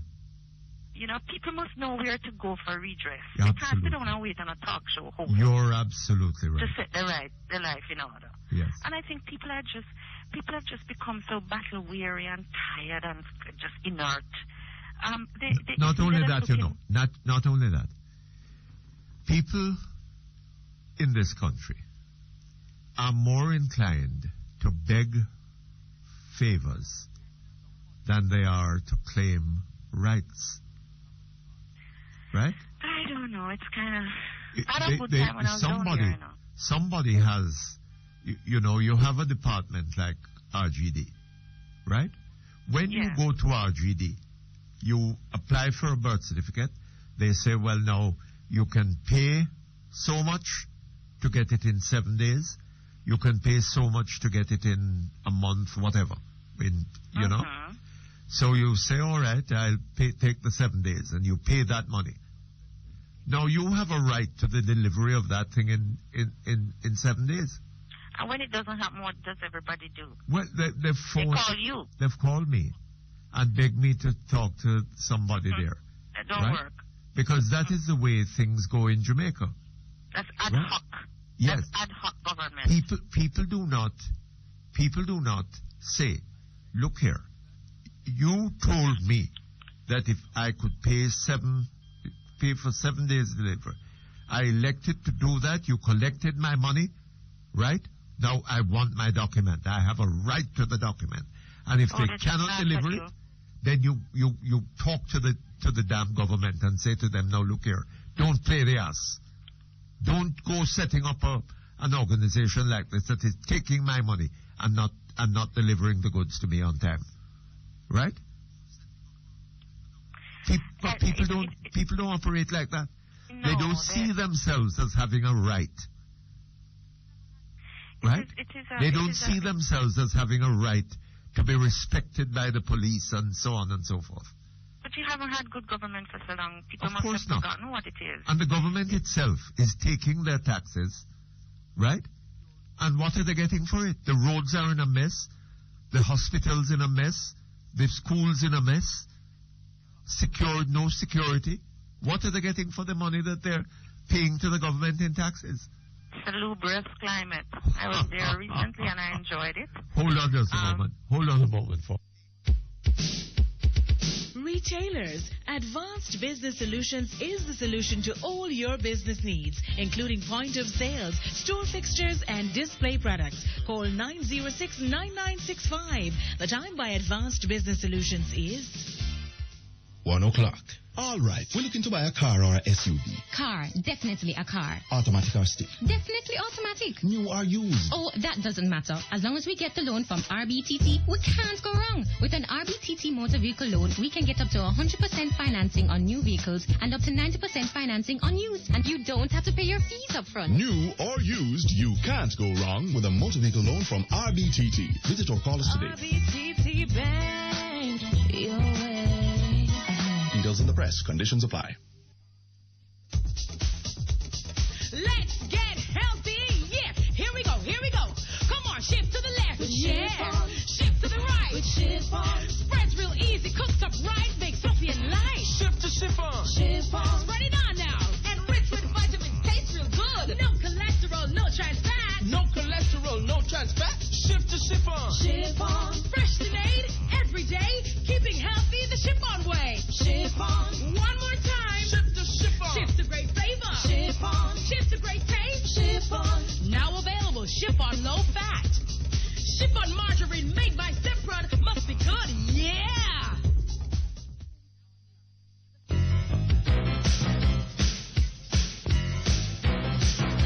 You're listening to Perkins Online, the Thinking Person's talk show. Our phone numbers are 968-4901, 968-4902, 968-4903. Our local toll-free line is 1-888-991-4072. Or you may call our international toll-free line at 1-866-LINK-106. That's 1-866-5465-106. Courtesy of the People's Telecom of Jamaica Limited, providing unbelievably low rates to call the U.S., Canada, and UK landlines all day, every day.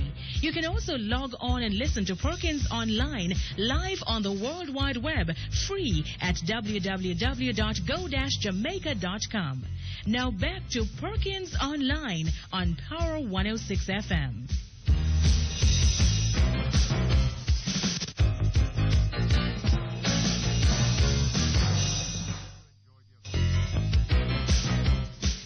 Okay, thank you very much. We're back.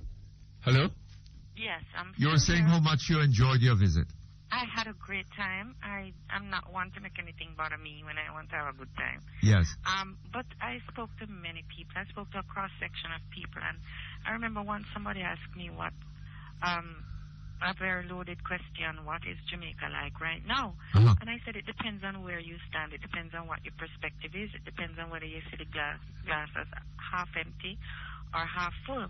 And I from where I was, there was a sadness that afflicted me because I saw the place as having so much potential. We have so many resources. We have vibrant people, a colorful culture, and people seek after so much that we have. But we are giving it all away because we just can't be bothered. We don't know how to use it. We quarrel and we complain that foreigners coming in to open business, and we don't want to engage ourselves. And not only in doing that, anything like that. Not only that, a country needs to have. You have a people that have a potential. But if you had government working for the people rather than against them, right? That would make things so much better. So government must be there, busy opening opportunities for people. That is not what is happening. So, what is the democracy for? What is the good of a democracy? Well, can't change. If something look isn't here, working, we have you don't something that we call a democracy in this country, right? But a democracy can work well and it can work badly. It depends upon the way people approach it. If the Jamaican people were approaching their democracy, each one of us has a power to make a choice, right? To make a decision as to the government we will have. Now, if we were choosing on the basis of the good of the country, that would be one thing. If we were making, in other words, intelligent choices.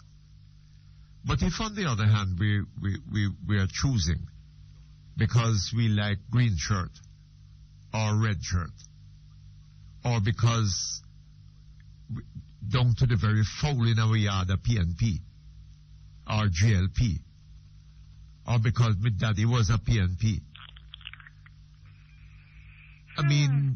If that is the basis of choice, or as I heard one woman saying in an interview, that Michael Manley had made it possible for her to get a house, and therefore she cannot see herself voting for anything but the PNP. If that is the basis upon which people are voting, right, then democracy is worthless. Yes. Am I right? It's just a word. It's just a word. Yes. But it saddens me because there is so much potential. I see a lot of development taking place. There's a lot of potential for Jamaica. A lot.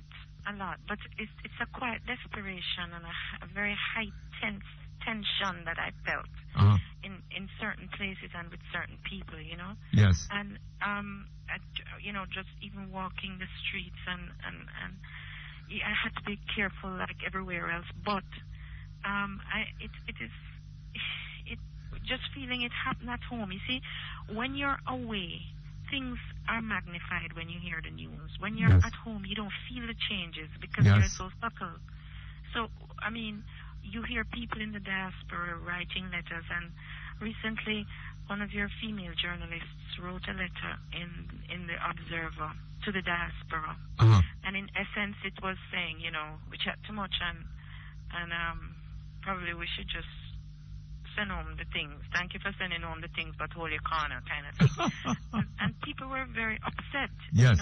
There were many heated discussions about that because even though we do not reside in, everybody can live in Jamaica. Jamaica could not hold or have held everybody. So I'm not sure about that. Some of us have had to have left. We are there now. But that is largely because you did not have, you left to seek opportunities abroad that you could not find in Jamaica. Yeah, but it's finished now. It's gone. We are already away. So Yes, we don't need what I took umbrage at was another division being created. Now we have us against them.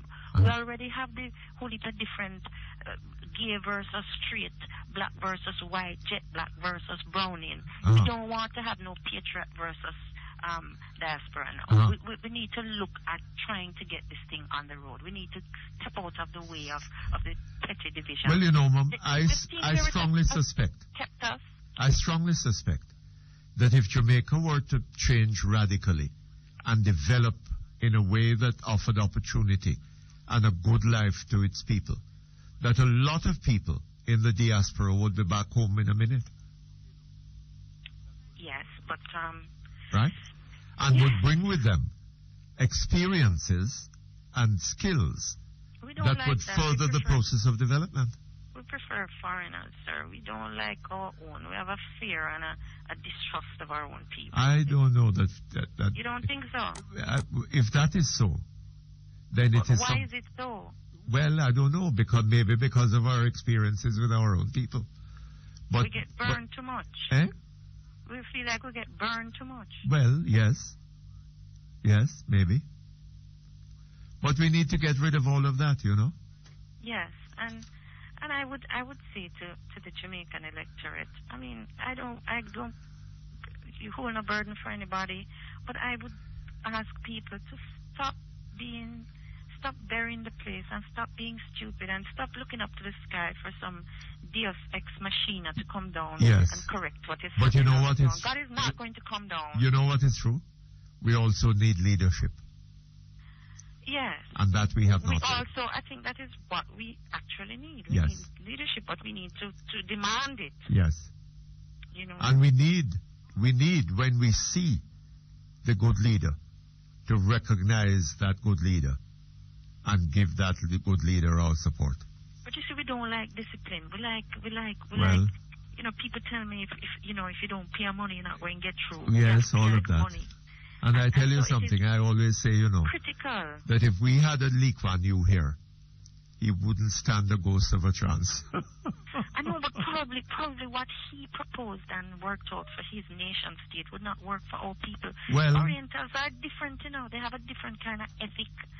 We are so indisciplined and so. I mean, I know he had corruption in Singapore before he turned the tables around, but they have a people who are more. They are more governable. No, well, I tell you something, you know, Mom. Singapore was in a very, very sorry state when full of thieves and prostitutes, when Lee Kuan Yew started out. I see. On it. Okay? Yes. Okay. Anyway, let me go. Okay. And you have a pleasant day, and when I come back, I'll try to pop in and say hi. I'll look forward to that. Okay? Bye-bye. And thanks for calling. You're very welcome. Bye-bye. Okay, we're going to go to some email. Yes, Mr. Perkins. Dear Mr. Perkins, I want to share a similar experience with the wheel-bound chair caller. With the what? The wheel-bound. Oh, uh-huh. The wheelchair-bound caller who called earlier about people going around conducting census. The young man who came around to take the poll, insisted that I was employed, although I was telling him that I was just an apprentice, currently learning the mechanic trade.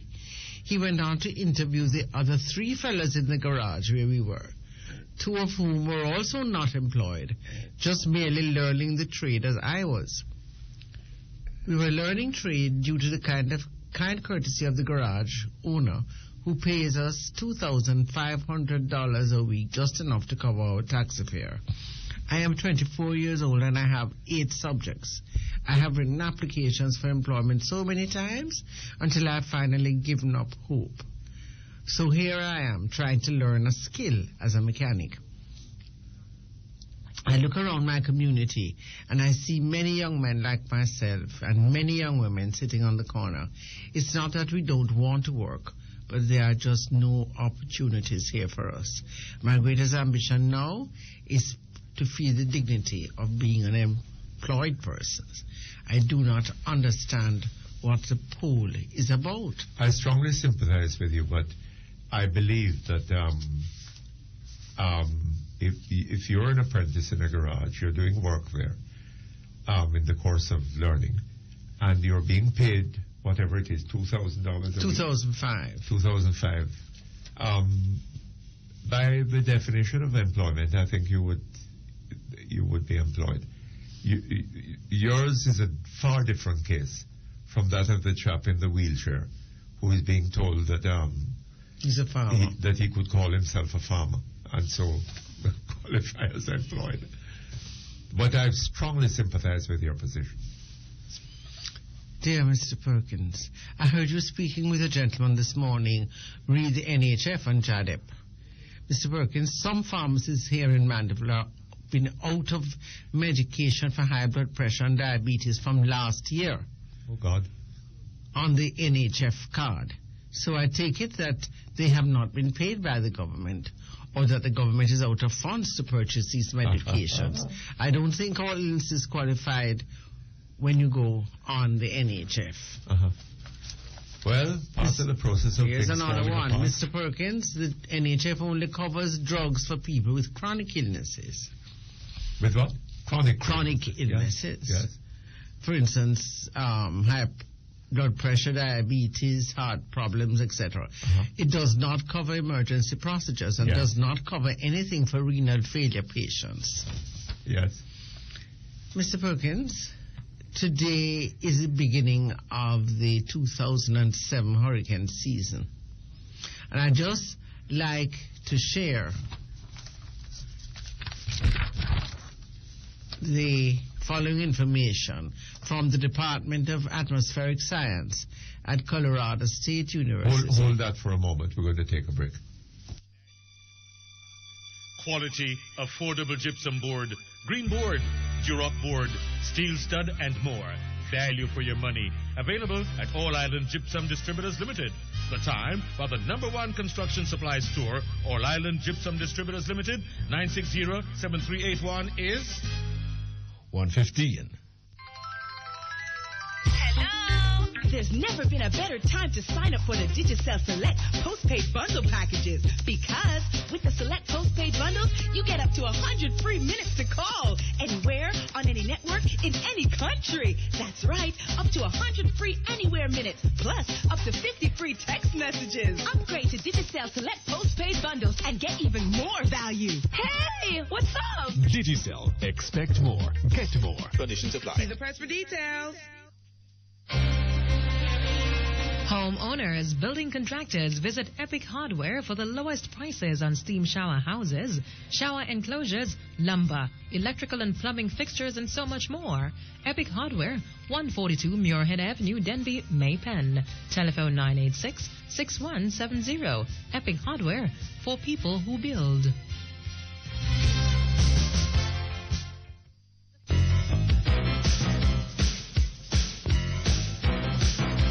You're listening to Perkins Online, the thinking person's talk show. Our phone numbers are 968-4901, 968-4902, 968-4903. Our local toll-free line is 1-888-991-4072. Or you may call our international toll-free line at 1-866-LINK-106. That's 1-866-5465-106. Courtesy of the People's Telecom of Jamaica Limited, providing unbelievably low rates to call the U.S., Canada, and UK landlines all day, every day. You can also log on and listen to Perkins Online live on the World Wide Web, free at www.go-jamaica.com. Now back to Perkins Online on Power 106 FM. Okay, thank you very much. We're back here. You had reached on... Yes, I want to share some, says this email. Very interesting email. Yes, says this email, I want to share some information from the Department of Atmospheric Science at Colorado State University regarding the upcoming 2007 hurricane season. The initial prediction was issued on December 8th, 2006, and a subsequent update was done on April 3rd, 2007. The figures are as follows. Named storms expected this year: And this is issued in April, last month, 2 months ago. Yes. 17. They're expecting 17 hurricanes. Names thrown. Yes. 5 of which are going to be intense, they think.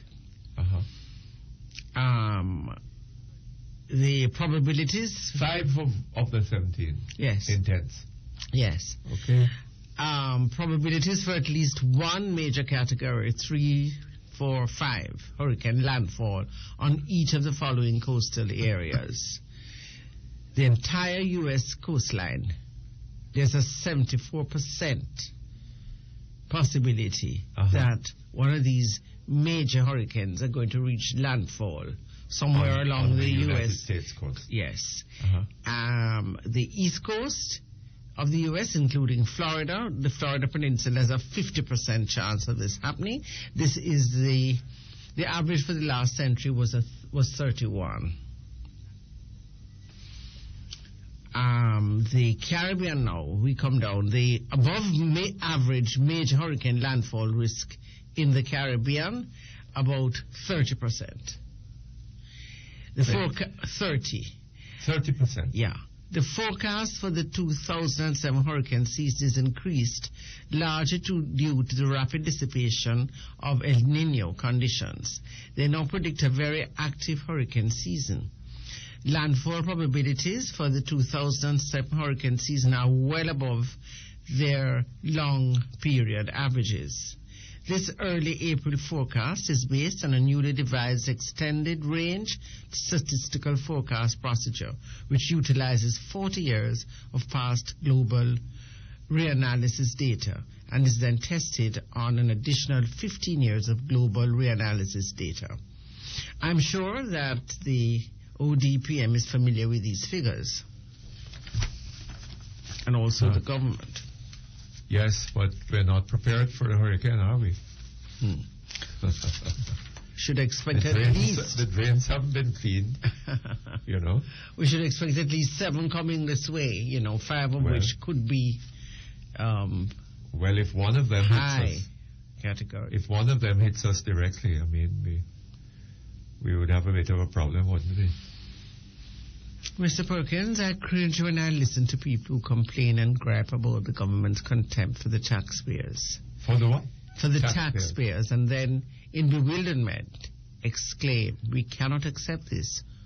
What do they take us for? I tell you what they take you for. Idiots. Listen, no matter how much fasting and praying goes on, God is not going to leave his jurisdiction over weightier matters than yours to fix your problem. After he designed them and gave them to you, and gave you that wonderful organ, the brain, just use it. The Jamaican people can decide for themselves whether they are idiots or not. Yes, absolutely. I agree with that. Mr. Perkins, here's a letter. Dear Mr. Perkins, I have heard numerous persons on your program complaining, read the Registrar General's Department. In advice, you always refer them to take the matter to a lawyer, which, as you know, not many of them will be able to afford. I am sending you a brochure of the Office of the Public Defender for the information of your listeners who cannot afford a lawyer. This gentleman is a JP in St. Catherine. Okay. And this is a lovely brochure put out by the Office of the Public Defender. It says, having any problem with the government department, agency, or statutory body, the public defender may be able to help you. Among the things that the public defender can do, which the citizens can complain to the public defender's office about, is when service bad administration from any statutory body, when the service takes longer to be provided than it should, when the service is not conducted in the right and proper manner, when persons are not treated fairly, when rules are not followed, and when faulty systems are used. Yes. The public defender has the right, has the power to examine documents belonging to any authority. He can also compel anyone whom he feels can give information to do so. Good. The Office of the Public Defender is 78 Harbour Street, Kingston. Telephone number 922-7089. Okay. Mr. Perkins, did you hear on the news 2 nights ago about a man who was refused treatment at a hospital because he didn't have $40,000 to pay upon registration? I think I missed that.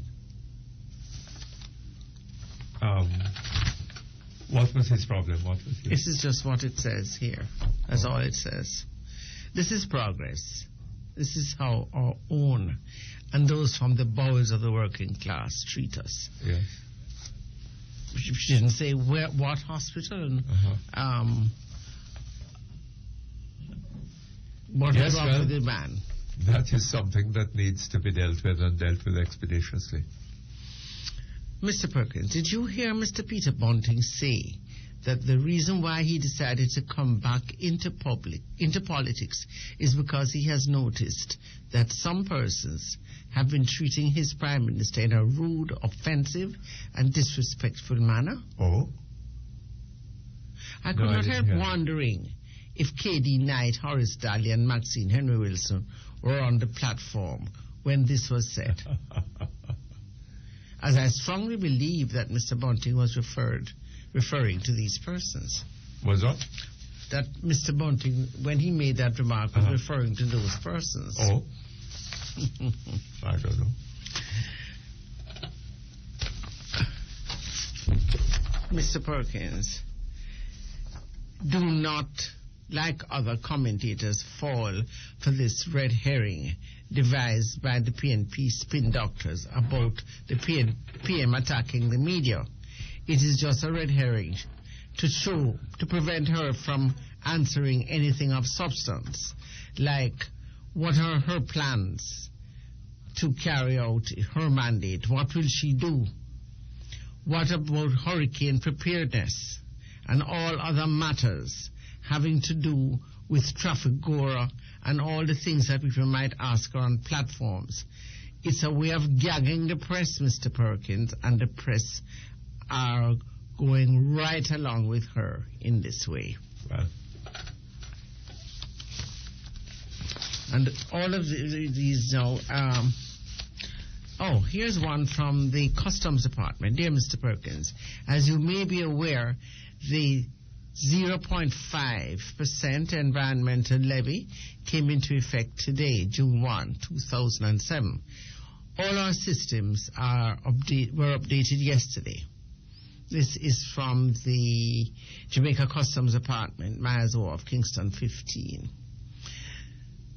Since the start of business, we have had no glitch as all our systems were properly updated. Kindest regards. Thank you very much. Mr. Perkins, the opposition JLP is proposing free secondary education. I'm asking why stop at free education? What about free nutrition as well? Since most of the parents who can't afford education also can't afford to feed their child properly, and children will not learn on a hungry stomach. You see the predicament when you try to make things free?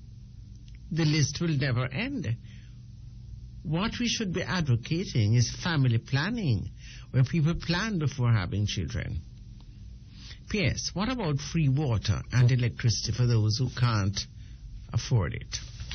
Look, Mom, what we should be planning is the economic improvement of the country, the improvement of economic opportunities for our people. And you know, the experience in Britain and Europe at the time of the Industrial Revolution, well,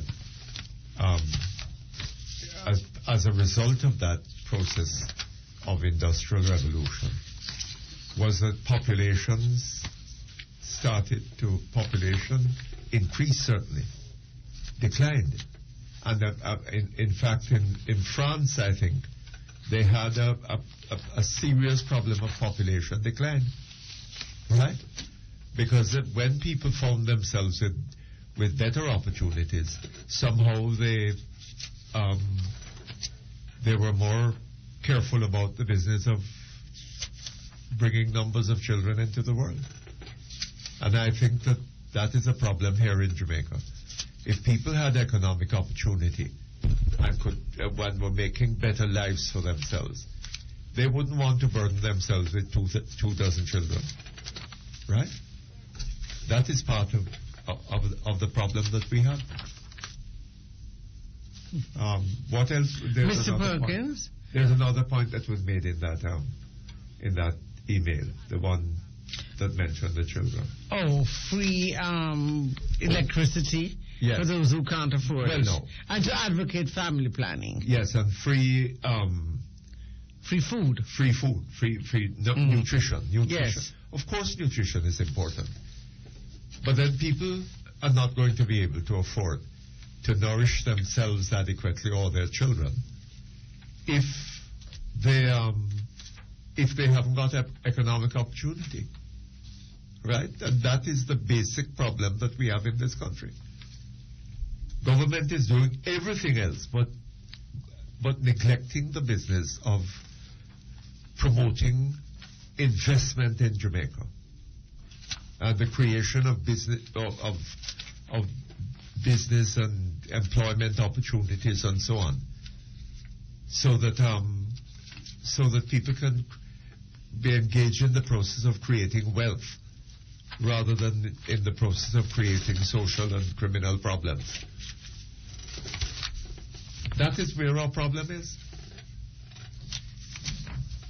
Mr. Perkins, I hear you talk about the cluttering on the roads leading to people operating in the manner in which they do getting around. Mr. Perkins, that could not be more far from the truth. What is it? Cluttering of roads. Oh. Leading to people operating in the manner in which they do in getting around. Mr. Perkins, that could not be more far from the truth. Tell us about that. Those buses and taxis and some private cars to a lesser extent are always in a rush. They are lawless and have no regard for human life. And that has absolutely nothing to do with congestion and lack of opportunity. Most of these vehicles are police owned, and that is the root of the problem. P.S. When I saw that mangled, lifeless body of the young lady who was killed at Colville, it is easy to understand the depth of the crisis we face in this country due to our inability to make law and order routine. We cannot make law and order routine, sir, unless in the process that law and order is going to be generating opportunity for people, or in the context of that law and order, opportunity is going to be generated for our people. Right? We take a break. We come back in a moment. Reach your financial goals with a COK Golden Harvest Investment Plan with free insurance protection. Conditions apply. COK for life. COK, invest in your future today. And the time by COK is 1:31. Ricky want to set up the house with the best from top to floor. But when him open up him wallet and him look at the money, him sorry him never have more. Ricky don't matter stop you come to it. We said the best hardware you can get it. When the price is nice and you get advice, your choice could only be Stewart's Hardware and Home Center, Maitland, Lionel Town and Old Harbour, where the price is right and the customer is always first. Stewart's Hardware. Tetley Tea Company, Jamaica, now introducing Tetley Premium Tea, made by blending the finest teas available to give you that smooth, rich flavor. Only Tetley Tea has Tetley Regular, the best-selling tea in Jamaica, now joined by Tetley Premium. Look for the word premium on the blue box in sizes 20s, 40s, and 80s. Available at your favorite supermarkets island-wide. Distributed by Amalgamated Distributors Limited.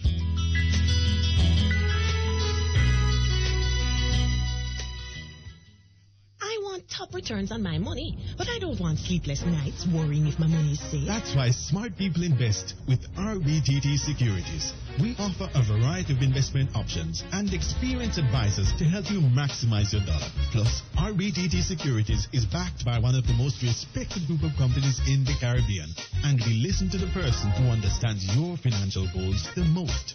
You. Talk to one of our experienced investment advisors today.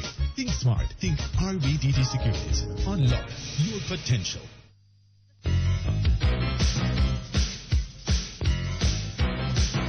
You're listening to Perkins Online, the Thinking Person's Talk Show. Our phone numbers are 968-4901, 968-4902, 968-4903.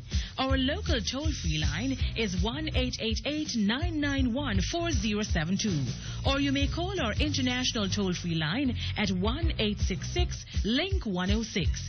That's 1-866-5465-106. Courtesy of the People's Telecom of Jamaica Limited, providing unbelievably low rates to call the U.S., Canada, and UK landlines all day, every day. You can also log on and listen to Perkins Online live on the World Wide Web, free at www.go-jamaica.com. Now back to Perkins Online on Power 106 FM.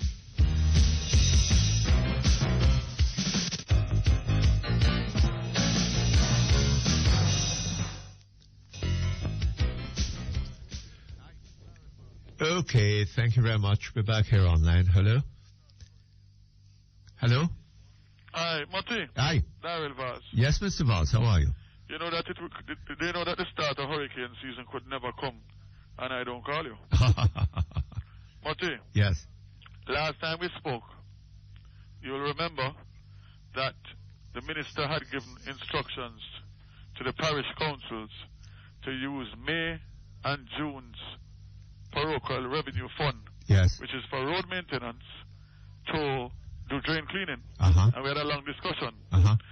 Well, can I tell you that as of this morning, 9 o'clock, when I spoke to the parish council, the Portland Parish Council has not received April's money, much less May or June. Oh?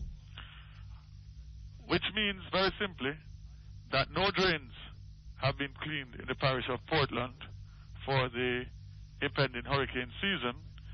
And if April's money has not come in, and we are now in June, it means that when May's money comes, it will be probably July. Or August.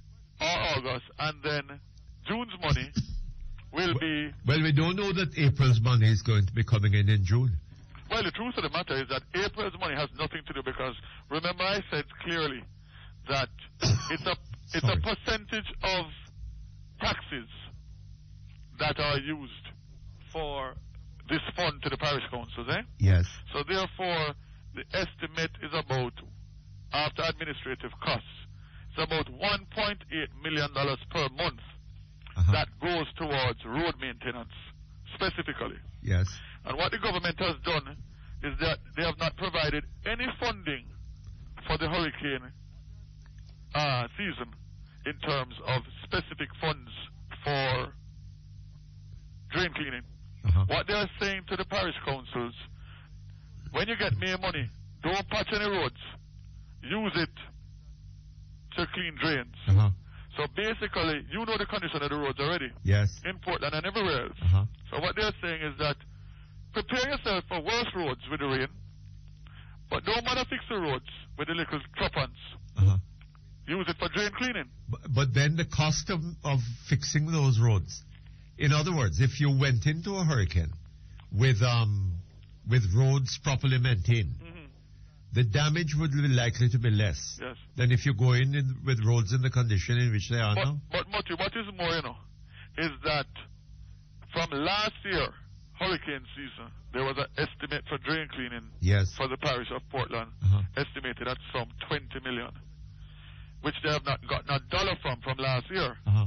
What they did a few weeks ago is to cut out of that $20 million a critical list, which totals $8 million. And that is drains that must be cleaned if we are to prevent loss of life and property. With not hurricanes. Who did this? The parish council? Parish council. Of heavy rains. Yes. And what you're saying now, what the government of this country is saying to the people, not only in Portland, but all the other parish councils, is we are not going to be able to do any preventative preparations. But if you read what the minister said this morning, that if there there should be something catastrophic that happens to our country, then the money will be granted to... We will find the money. Now you tell me, Mutty Perkins, if this government is for real. Well, I think it is for real, sir, because it don't have the money. But Mutty, you can't. And I suppose they don't have the money because them just spent $100 million over the last fiscal year. $8 billion, 100 and something, to fix up a world-class stadium that I understand is already started to be vandalized. No cow pasture. And a cow pasture. And then they are now talking about another $125 million for Air Jamaica that they're looking about right now. Yes. So the priorities, when they want to find money on what they believe is priority for the country, they find it. Now, the estimates from the Paris Council, we're just coming out of a press conference today with the shadow spokesperson Pernell Charles and Pernell Charles. Pernell Charles and Pernell Shiny Robinson, sorry, and a few other mayors. Yes. But the fact is that when you look, based on the estimates that have been submitted by the parish councils, Portland is 20 million, I think St. Mary's 23 million, St. Thomas was another 21. They're averaging between 20 and 25 million. If you multiply that, you're coming out at between 3 and 400 million Jamaican dollars to prevent loss of life and property to the taxpayers of this country. And you can't make that provision. But you can spend money on all sorts of other things, and overruns and corruption and the whole 9 yards. Mr. Vaz, one of the absurdities at work in this country, you see, is that we are a small country, right? 2.5 million people roughly, 2.7, whatever. And we have 15 governments, right? And 14 of those governments have no real independence. They have no ability to fix a drain or a pothole within their jurisdiction, unless the 15th government provides them with the money, right? It's absurd. And unfortunately, in this case, the central government is controlled by one party. And the majority of the others are by the others. By another party. That's where the politics still comes in. And the first has no interest in having the other ones perform well, right? But it would be from the perspective of the central government facing an election. It would be devastating to have the parish councils, creating a sort of readiness, and with all the drains cleaned and no flooding in Montego Bay and all this kind of business, right? It would be devastating from their perspective, their political perspective, to have that situation done. So the parish, quite apart from other considerations, of them not having the money, because to have the money they would have to go and borrow it, right? And I think that is becoming more and more difficult. But it's, in a way, it is better for them, for the parish councils to seem remiss, right? Rather than to be doing well at the business of preparing the place for... But the only thing that I can comfort myself when I just think of the situation, knowing that every year you have hurricane season at the same time. Yes. Every year you table a budget in Parliament, and a government first responsibility is protection of life and property, and they don't put in a sum of money every year, which is to be distributed or dispersed in May or whenever in preparation, and you're talking about maybe 400, let's even call it $500 million in the whole picture, the whole equation of how much $1 billion budget. But Mr. Vaz, you realize that essentially what you're saying there now was written by Machiavelli way back in the 16th century. He said in his book, The Prince, that the floods will come. We know that they will come, right? And if we're not prepared for them, then it's not the fault of the flood, it's the fault of our own fault. But you know the truth of the matter? How can a disaster prevent a disaster? Well, because what you really have is a disaster of a government. So it's hard to believe that they could think of preventing a disaster based on the fact of where we are today. But it goes further, Mutty. When you think about it and you realize the condition of the infrastructure, yes? Yes. And you look at all the parishes, you look at the roads, you look at the water supply. You know that today, I saw Mayor Donaldson said that the reason why Montego Bay is flooded is because of the fact that the town has outgrown the drainage system that's in place. Johnny Robinson said the same thing today. Yes. So basically what you're saying, is that we're not keeping up with the development of the country in terms of the infrastructure. I spoke to you already about the water supply. Yes.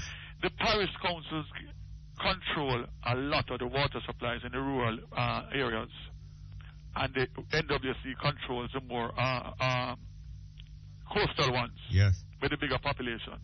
But there's no money provided by central government to the parish councils for upgrading of water systems. Yes. So what you have is the water systems that have been there for 40, 50 years. There's no maintenance program. There's no upgrading.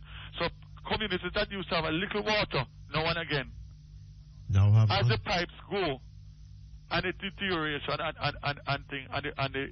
the problems of rain and all of that, and destruction, it goes. So what you're left with basically is majority of the communities have no water, even in a place like Portland that have more rainfall than so many places in the world. Yes. So it's a complete breakdown. But it's not just about drain cleaning when hurricane coming. It's about keeping up with the development of your country. Well, and the development isn't all that wonderful to begin with. There's no way I could make today pass without highlighting again that we are now in the hurricane season of today. And we're not prepared. And we're not prepared in any aspect of preventative and being proactive. Okay. All right, Mutty. Thank you very much. All the best to you. For the best prices on generators, call QD and Ace with prices as low as $52,130. Run silent model also available. QD and Ace, 8 Red Hills Road, Kingston 10. The time by QD and Ace is 1:45. Who says shopping can't be fun? Shop at Megamart. Don't settle for high prices and limited variety. Megamart has a wide selection of groceries, freshly baked goods, household items and appliances, furniture, clothing, and much more. You can also dine in or out at our food court and fill your prescription at our pharmacy while you shop. We're open 10 a.m. to 10 p.m. every day. Who says shopping can't be fun? Shop at Megamart, Portmore and Kingston. Megamart, the best value by far. Paul, me never did tell you about the Super Value specials at Wendy's. No, Oliver, but you know them have 3 different meals for only $195 each. Do they? Them have the double stack cheeseburger, the cheeseburger deluxe, and the 5-piece chicken nuggets, all served with a small fries and a 16-ounce soda. Each one of them scrumptious like everything at Wendy's, and each only $195, including GCT. Sounds like good value. The best value in town. It's Wendy's high quality at low price. The Super Value specials at Wendy's in New Kingston and Ligony Plaza. May we see you at Wendy's?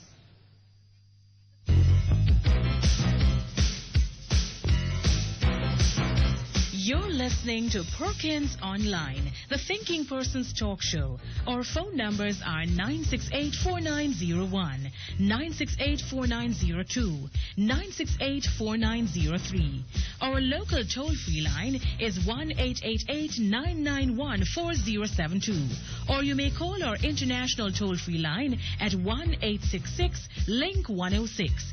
That's 1-866-546-5106. Courtesy courtesy of the People's Telecom of Jamaica Limited, providing unbelievably low rates to call the U.S., Canada, and UK landlines all day, every day. You can also log on and listen to Perkins online, live on the World Wide Web, free at www.go-jamaica.com. Now back to Perkins Online on Power 106 FM.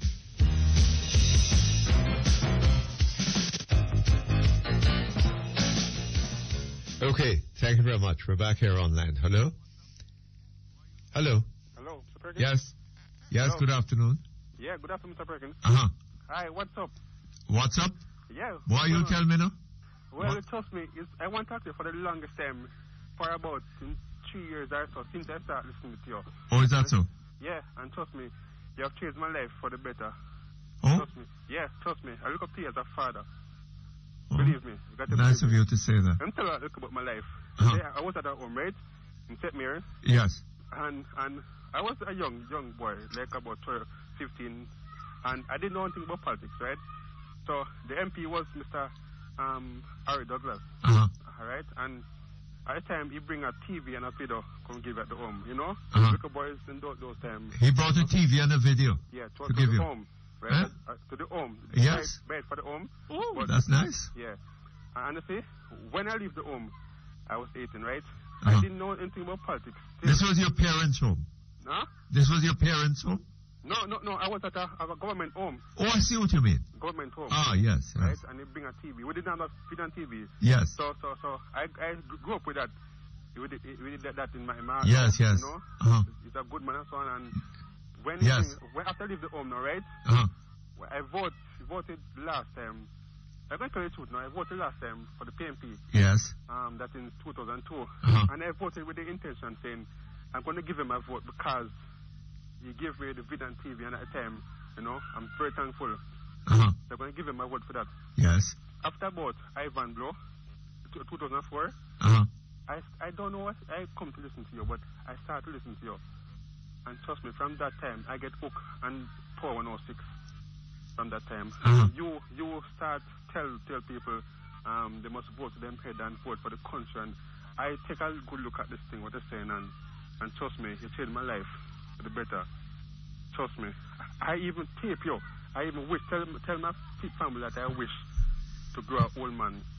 I know that you were dead by the time, but I would like to have some cassette and so on with your voice playing, and even your voice. Because trust me, I look up to you. I look up to you as a fair and just man. Trust me. Right? There's some things you're going to say that I don't agree with, but trust me, I look up to you as a just man. I know that I tell my friends sometime time gone by. I tell them I wish God to say would take even five years out of my life at year with some good health that I could keep on this work. Trust me. Uh-huh. Thank you, sir. Trust me. What is it that you don't agree with? Well, what is it that I don't agree with? That the homosexual. Yes. I know it is wrong, totally wrong, because God hate those people. God used fire. God hate them? God hate, I call it hate. I don't know if it's the next word also, but I call it hate. Probably the next word. But Why you think so? Because you see, God used fire to burn them up, right? When? Yes, in the book, in the Bible, God used brimstone. And brimstone is a hot for stone with fire and burn them up. You know, so you mustn't. In the Bible. Yes, but the Bible is a book written by men. Yes. Right? But the words in it, they say God word. No, we don't know that God did any such thing. Well. But let me ask you something. Mm-hmm. Who made the homosexual? God made them. I mean, God made us all. Right. Huh? And God also made the dog, the fowl, the animal. Absolutely. And they go to the female and the male, and female go to the male. You know, so we must be tolerant of each other, you know. What is that, Sir Perkins? I said we must be tolerant of each other, right? Yes. I don't eat pork, no. Right? But if you like pork, that is not going to make me hate you, right? You have all the pork you want, and I will eat what I want, yes, still, right?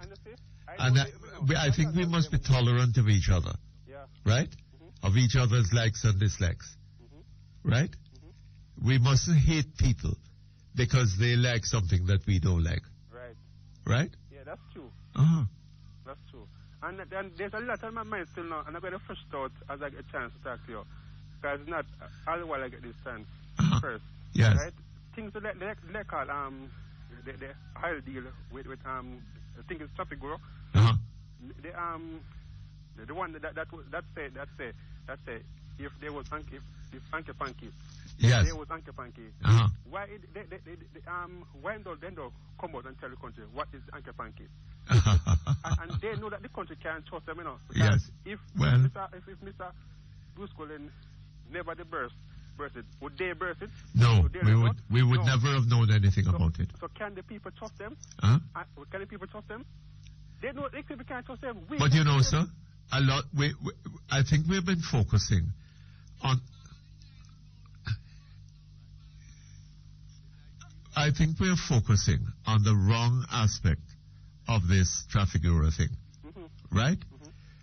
The Nigerian government gave Jamaica a concession where we could purchase Nigerian oil for the market price less, hold on, less $5 a barrel, right? Now, so we get Traffic Bureau to go in and collect that oil and market it on the world market, right? And Traffic Bureau, there are a lot of companies that are buying Nigerian oil and selling it on the world market and making a profit. So when Traffic Bureau goes in there, picks up the oil, right, or buys the oil under the Jamaican concession, it would make a profit if it was paying the full price, right? But what is happening is that Traffic Bureau is getting that oil at $5 less than the market price, selling it on the world market, and all that Jamaica is getting out of it is 12 cents a barrel. After we get the concession of $5 a barrel. So where is the money gone? Thank you very much. That is the question, right? And hold on a little bit now. The other question is, the question that follows from that is it that $5 is being kept away from Jamaica, right? And is being shared up. In other words, that $41 million or whatever it was that Mr. Golding got the information about undisclosed, right? Is that the only such payment that was ever made? That the country want to know, and they did not come out and tell the country, explain well, to the country why. We need to know that, right? So can the country trust them? Yes. They've been in power since. We need to know what has been happening to the $5 a barrel, and how is it that Jamaica has been collecting only 12 cents out of that $5? Where is all the money? Where is that money? Where has all the money gone? Long time passing. Where has all the money gone? long. Trust me. These people, you know what? I would like one of them to come up here, one of them, because I'm in Mr. Andrew Gallimore constituency. Yes. Right? But I would like to see Mr. Gallimore face to face to pose some questions to them. Also, I'm not going to put any unfair question. And also, I want to meet with the PNP candidate who's going to run against Mr. Gallimore. That's a lady, no? I think that's a lady. I keep hearing about she comes here, but I didn't see her. Not them. I'd like to see her to pose some question over 18 years, because I'm a man because of you. I take interest in the politics of this country, you know. Trust me, right? And all that is in my head, ready to flush it out, and especially the PNP. So I need one them. I want them to come up here, and then I can get to flush it out, right? Pose some question to them. Yes. Nothing they're going to tell me, I'm not going to believe them. Because there's 18 years, and 18 years from a child, a big man. If they born 1989, to know. That child is a big man, ready to leave his mother and father home. Yes. Right? Go out on his own. So all the badness, they'll learn it under the PNP. Not the PNP teach them now, but they learn under the PNP government. Right? So these people, trust me, Mr. Perkins, trust me. But I like to say, I'm glad I talked to you. Glad, I'm very glad. Well, nice hearing from you, yeah, too. Trust me. All right? Yeah. All the best. Thank you.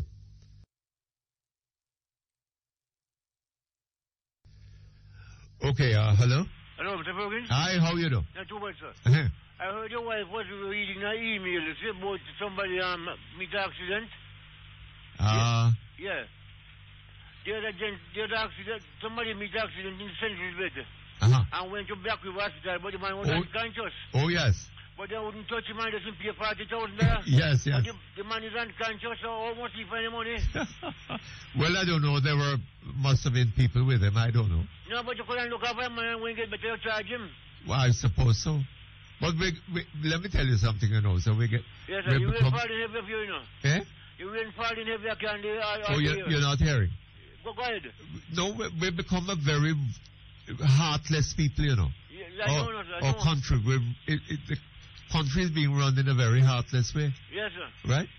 You can see a man sick and possibly dying, and tell him and say that unless him can pay money. But then on the other hand, that is a position. You know what money? They could pay, but at the time was Sunday. Yes. So she couldn't pay the 100,000. All them have is 30,000. Yes. So there's some money, man. They don't get the money. Oh, my when God. bank open. And then the woman died. The woman husband used to run a bus named Honey Beef and keep a man to give it to Anthony. I know a good news. They call her Miss Bibi. Yes. And she died because of the neglect because they neglect him. Oh, God. Anyway, Mr. Perkins, nice talking to you. Lovely talking to you, I too. was calling sometime, but sometimes it takes too long with the people, matter of foolishness. Anyway, more times, man. Thank you. All right, thank you very much. All the best to you. Hello? Hello?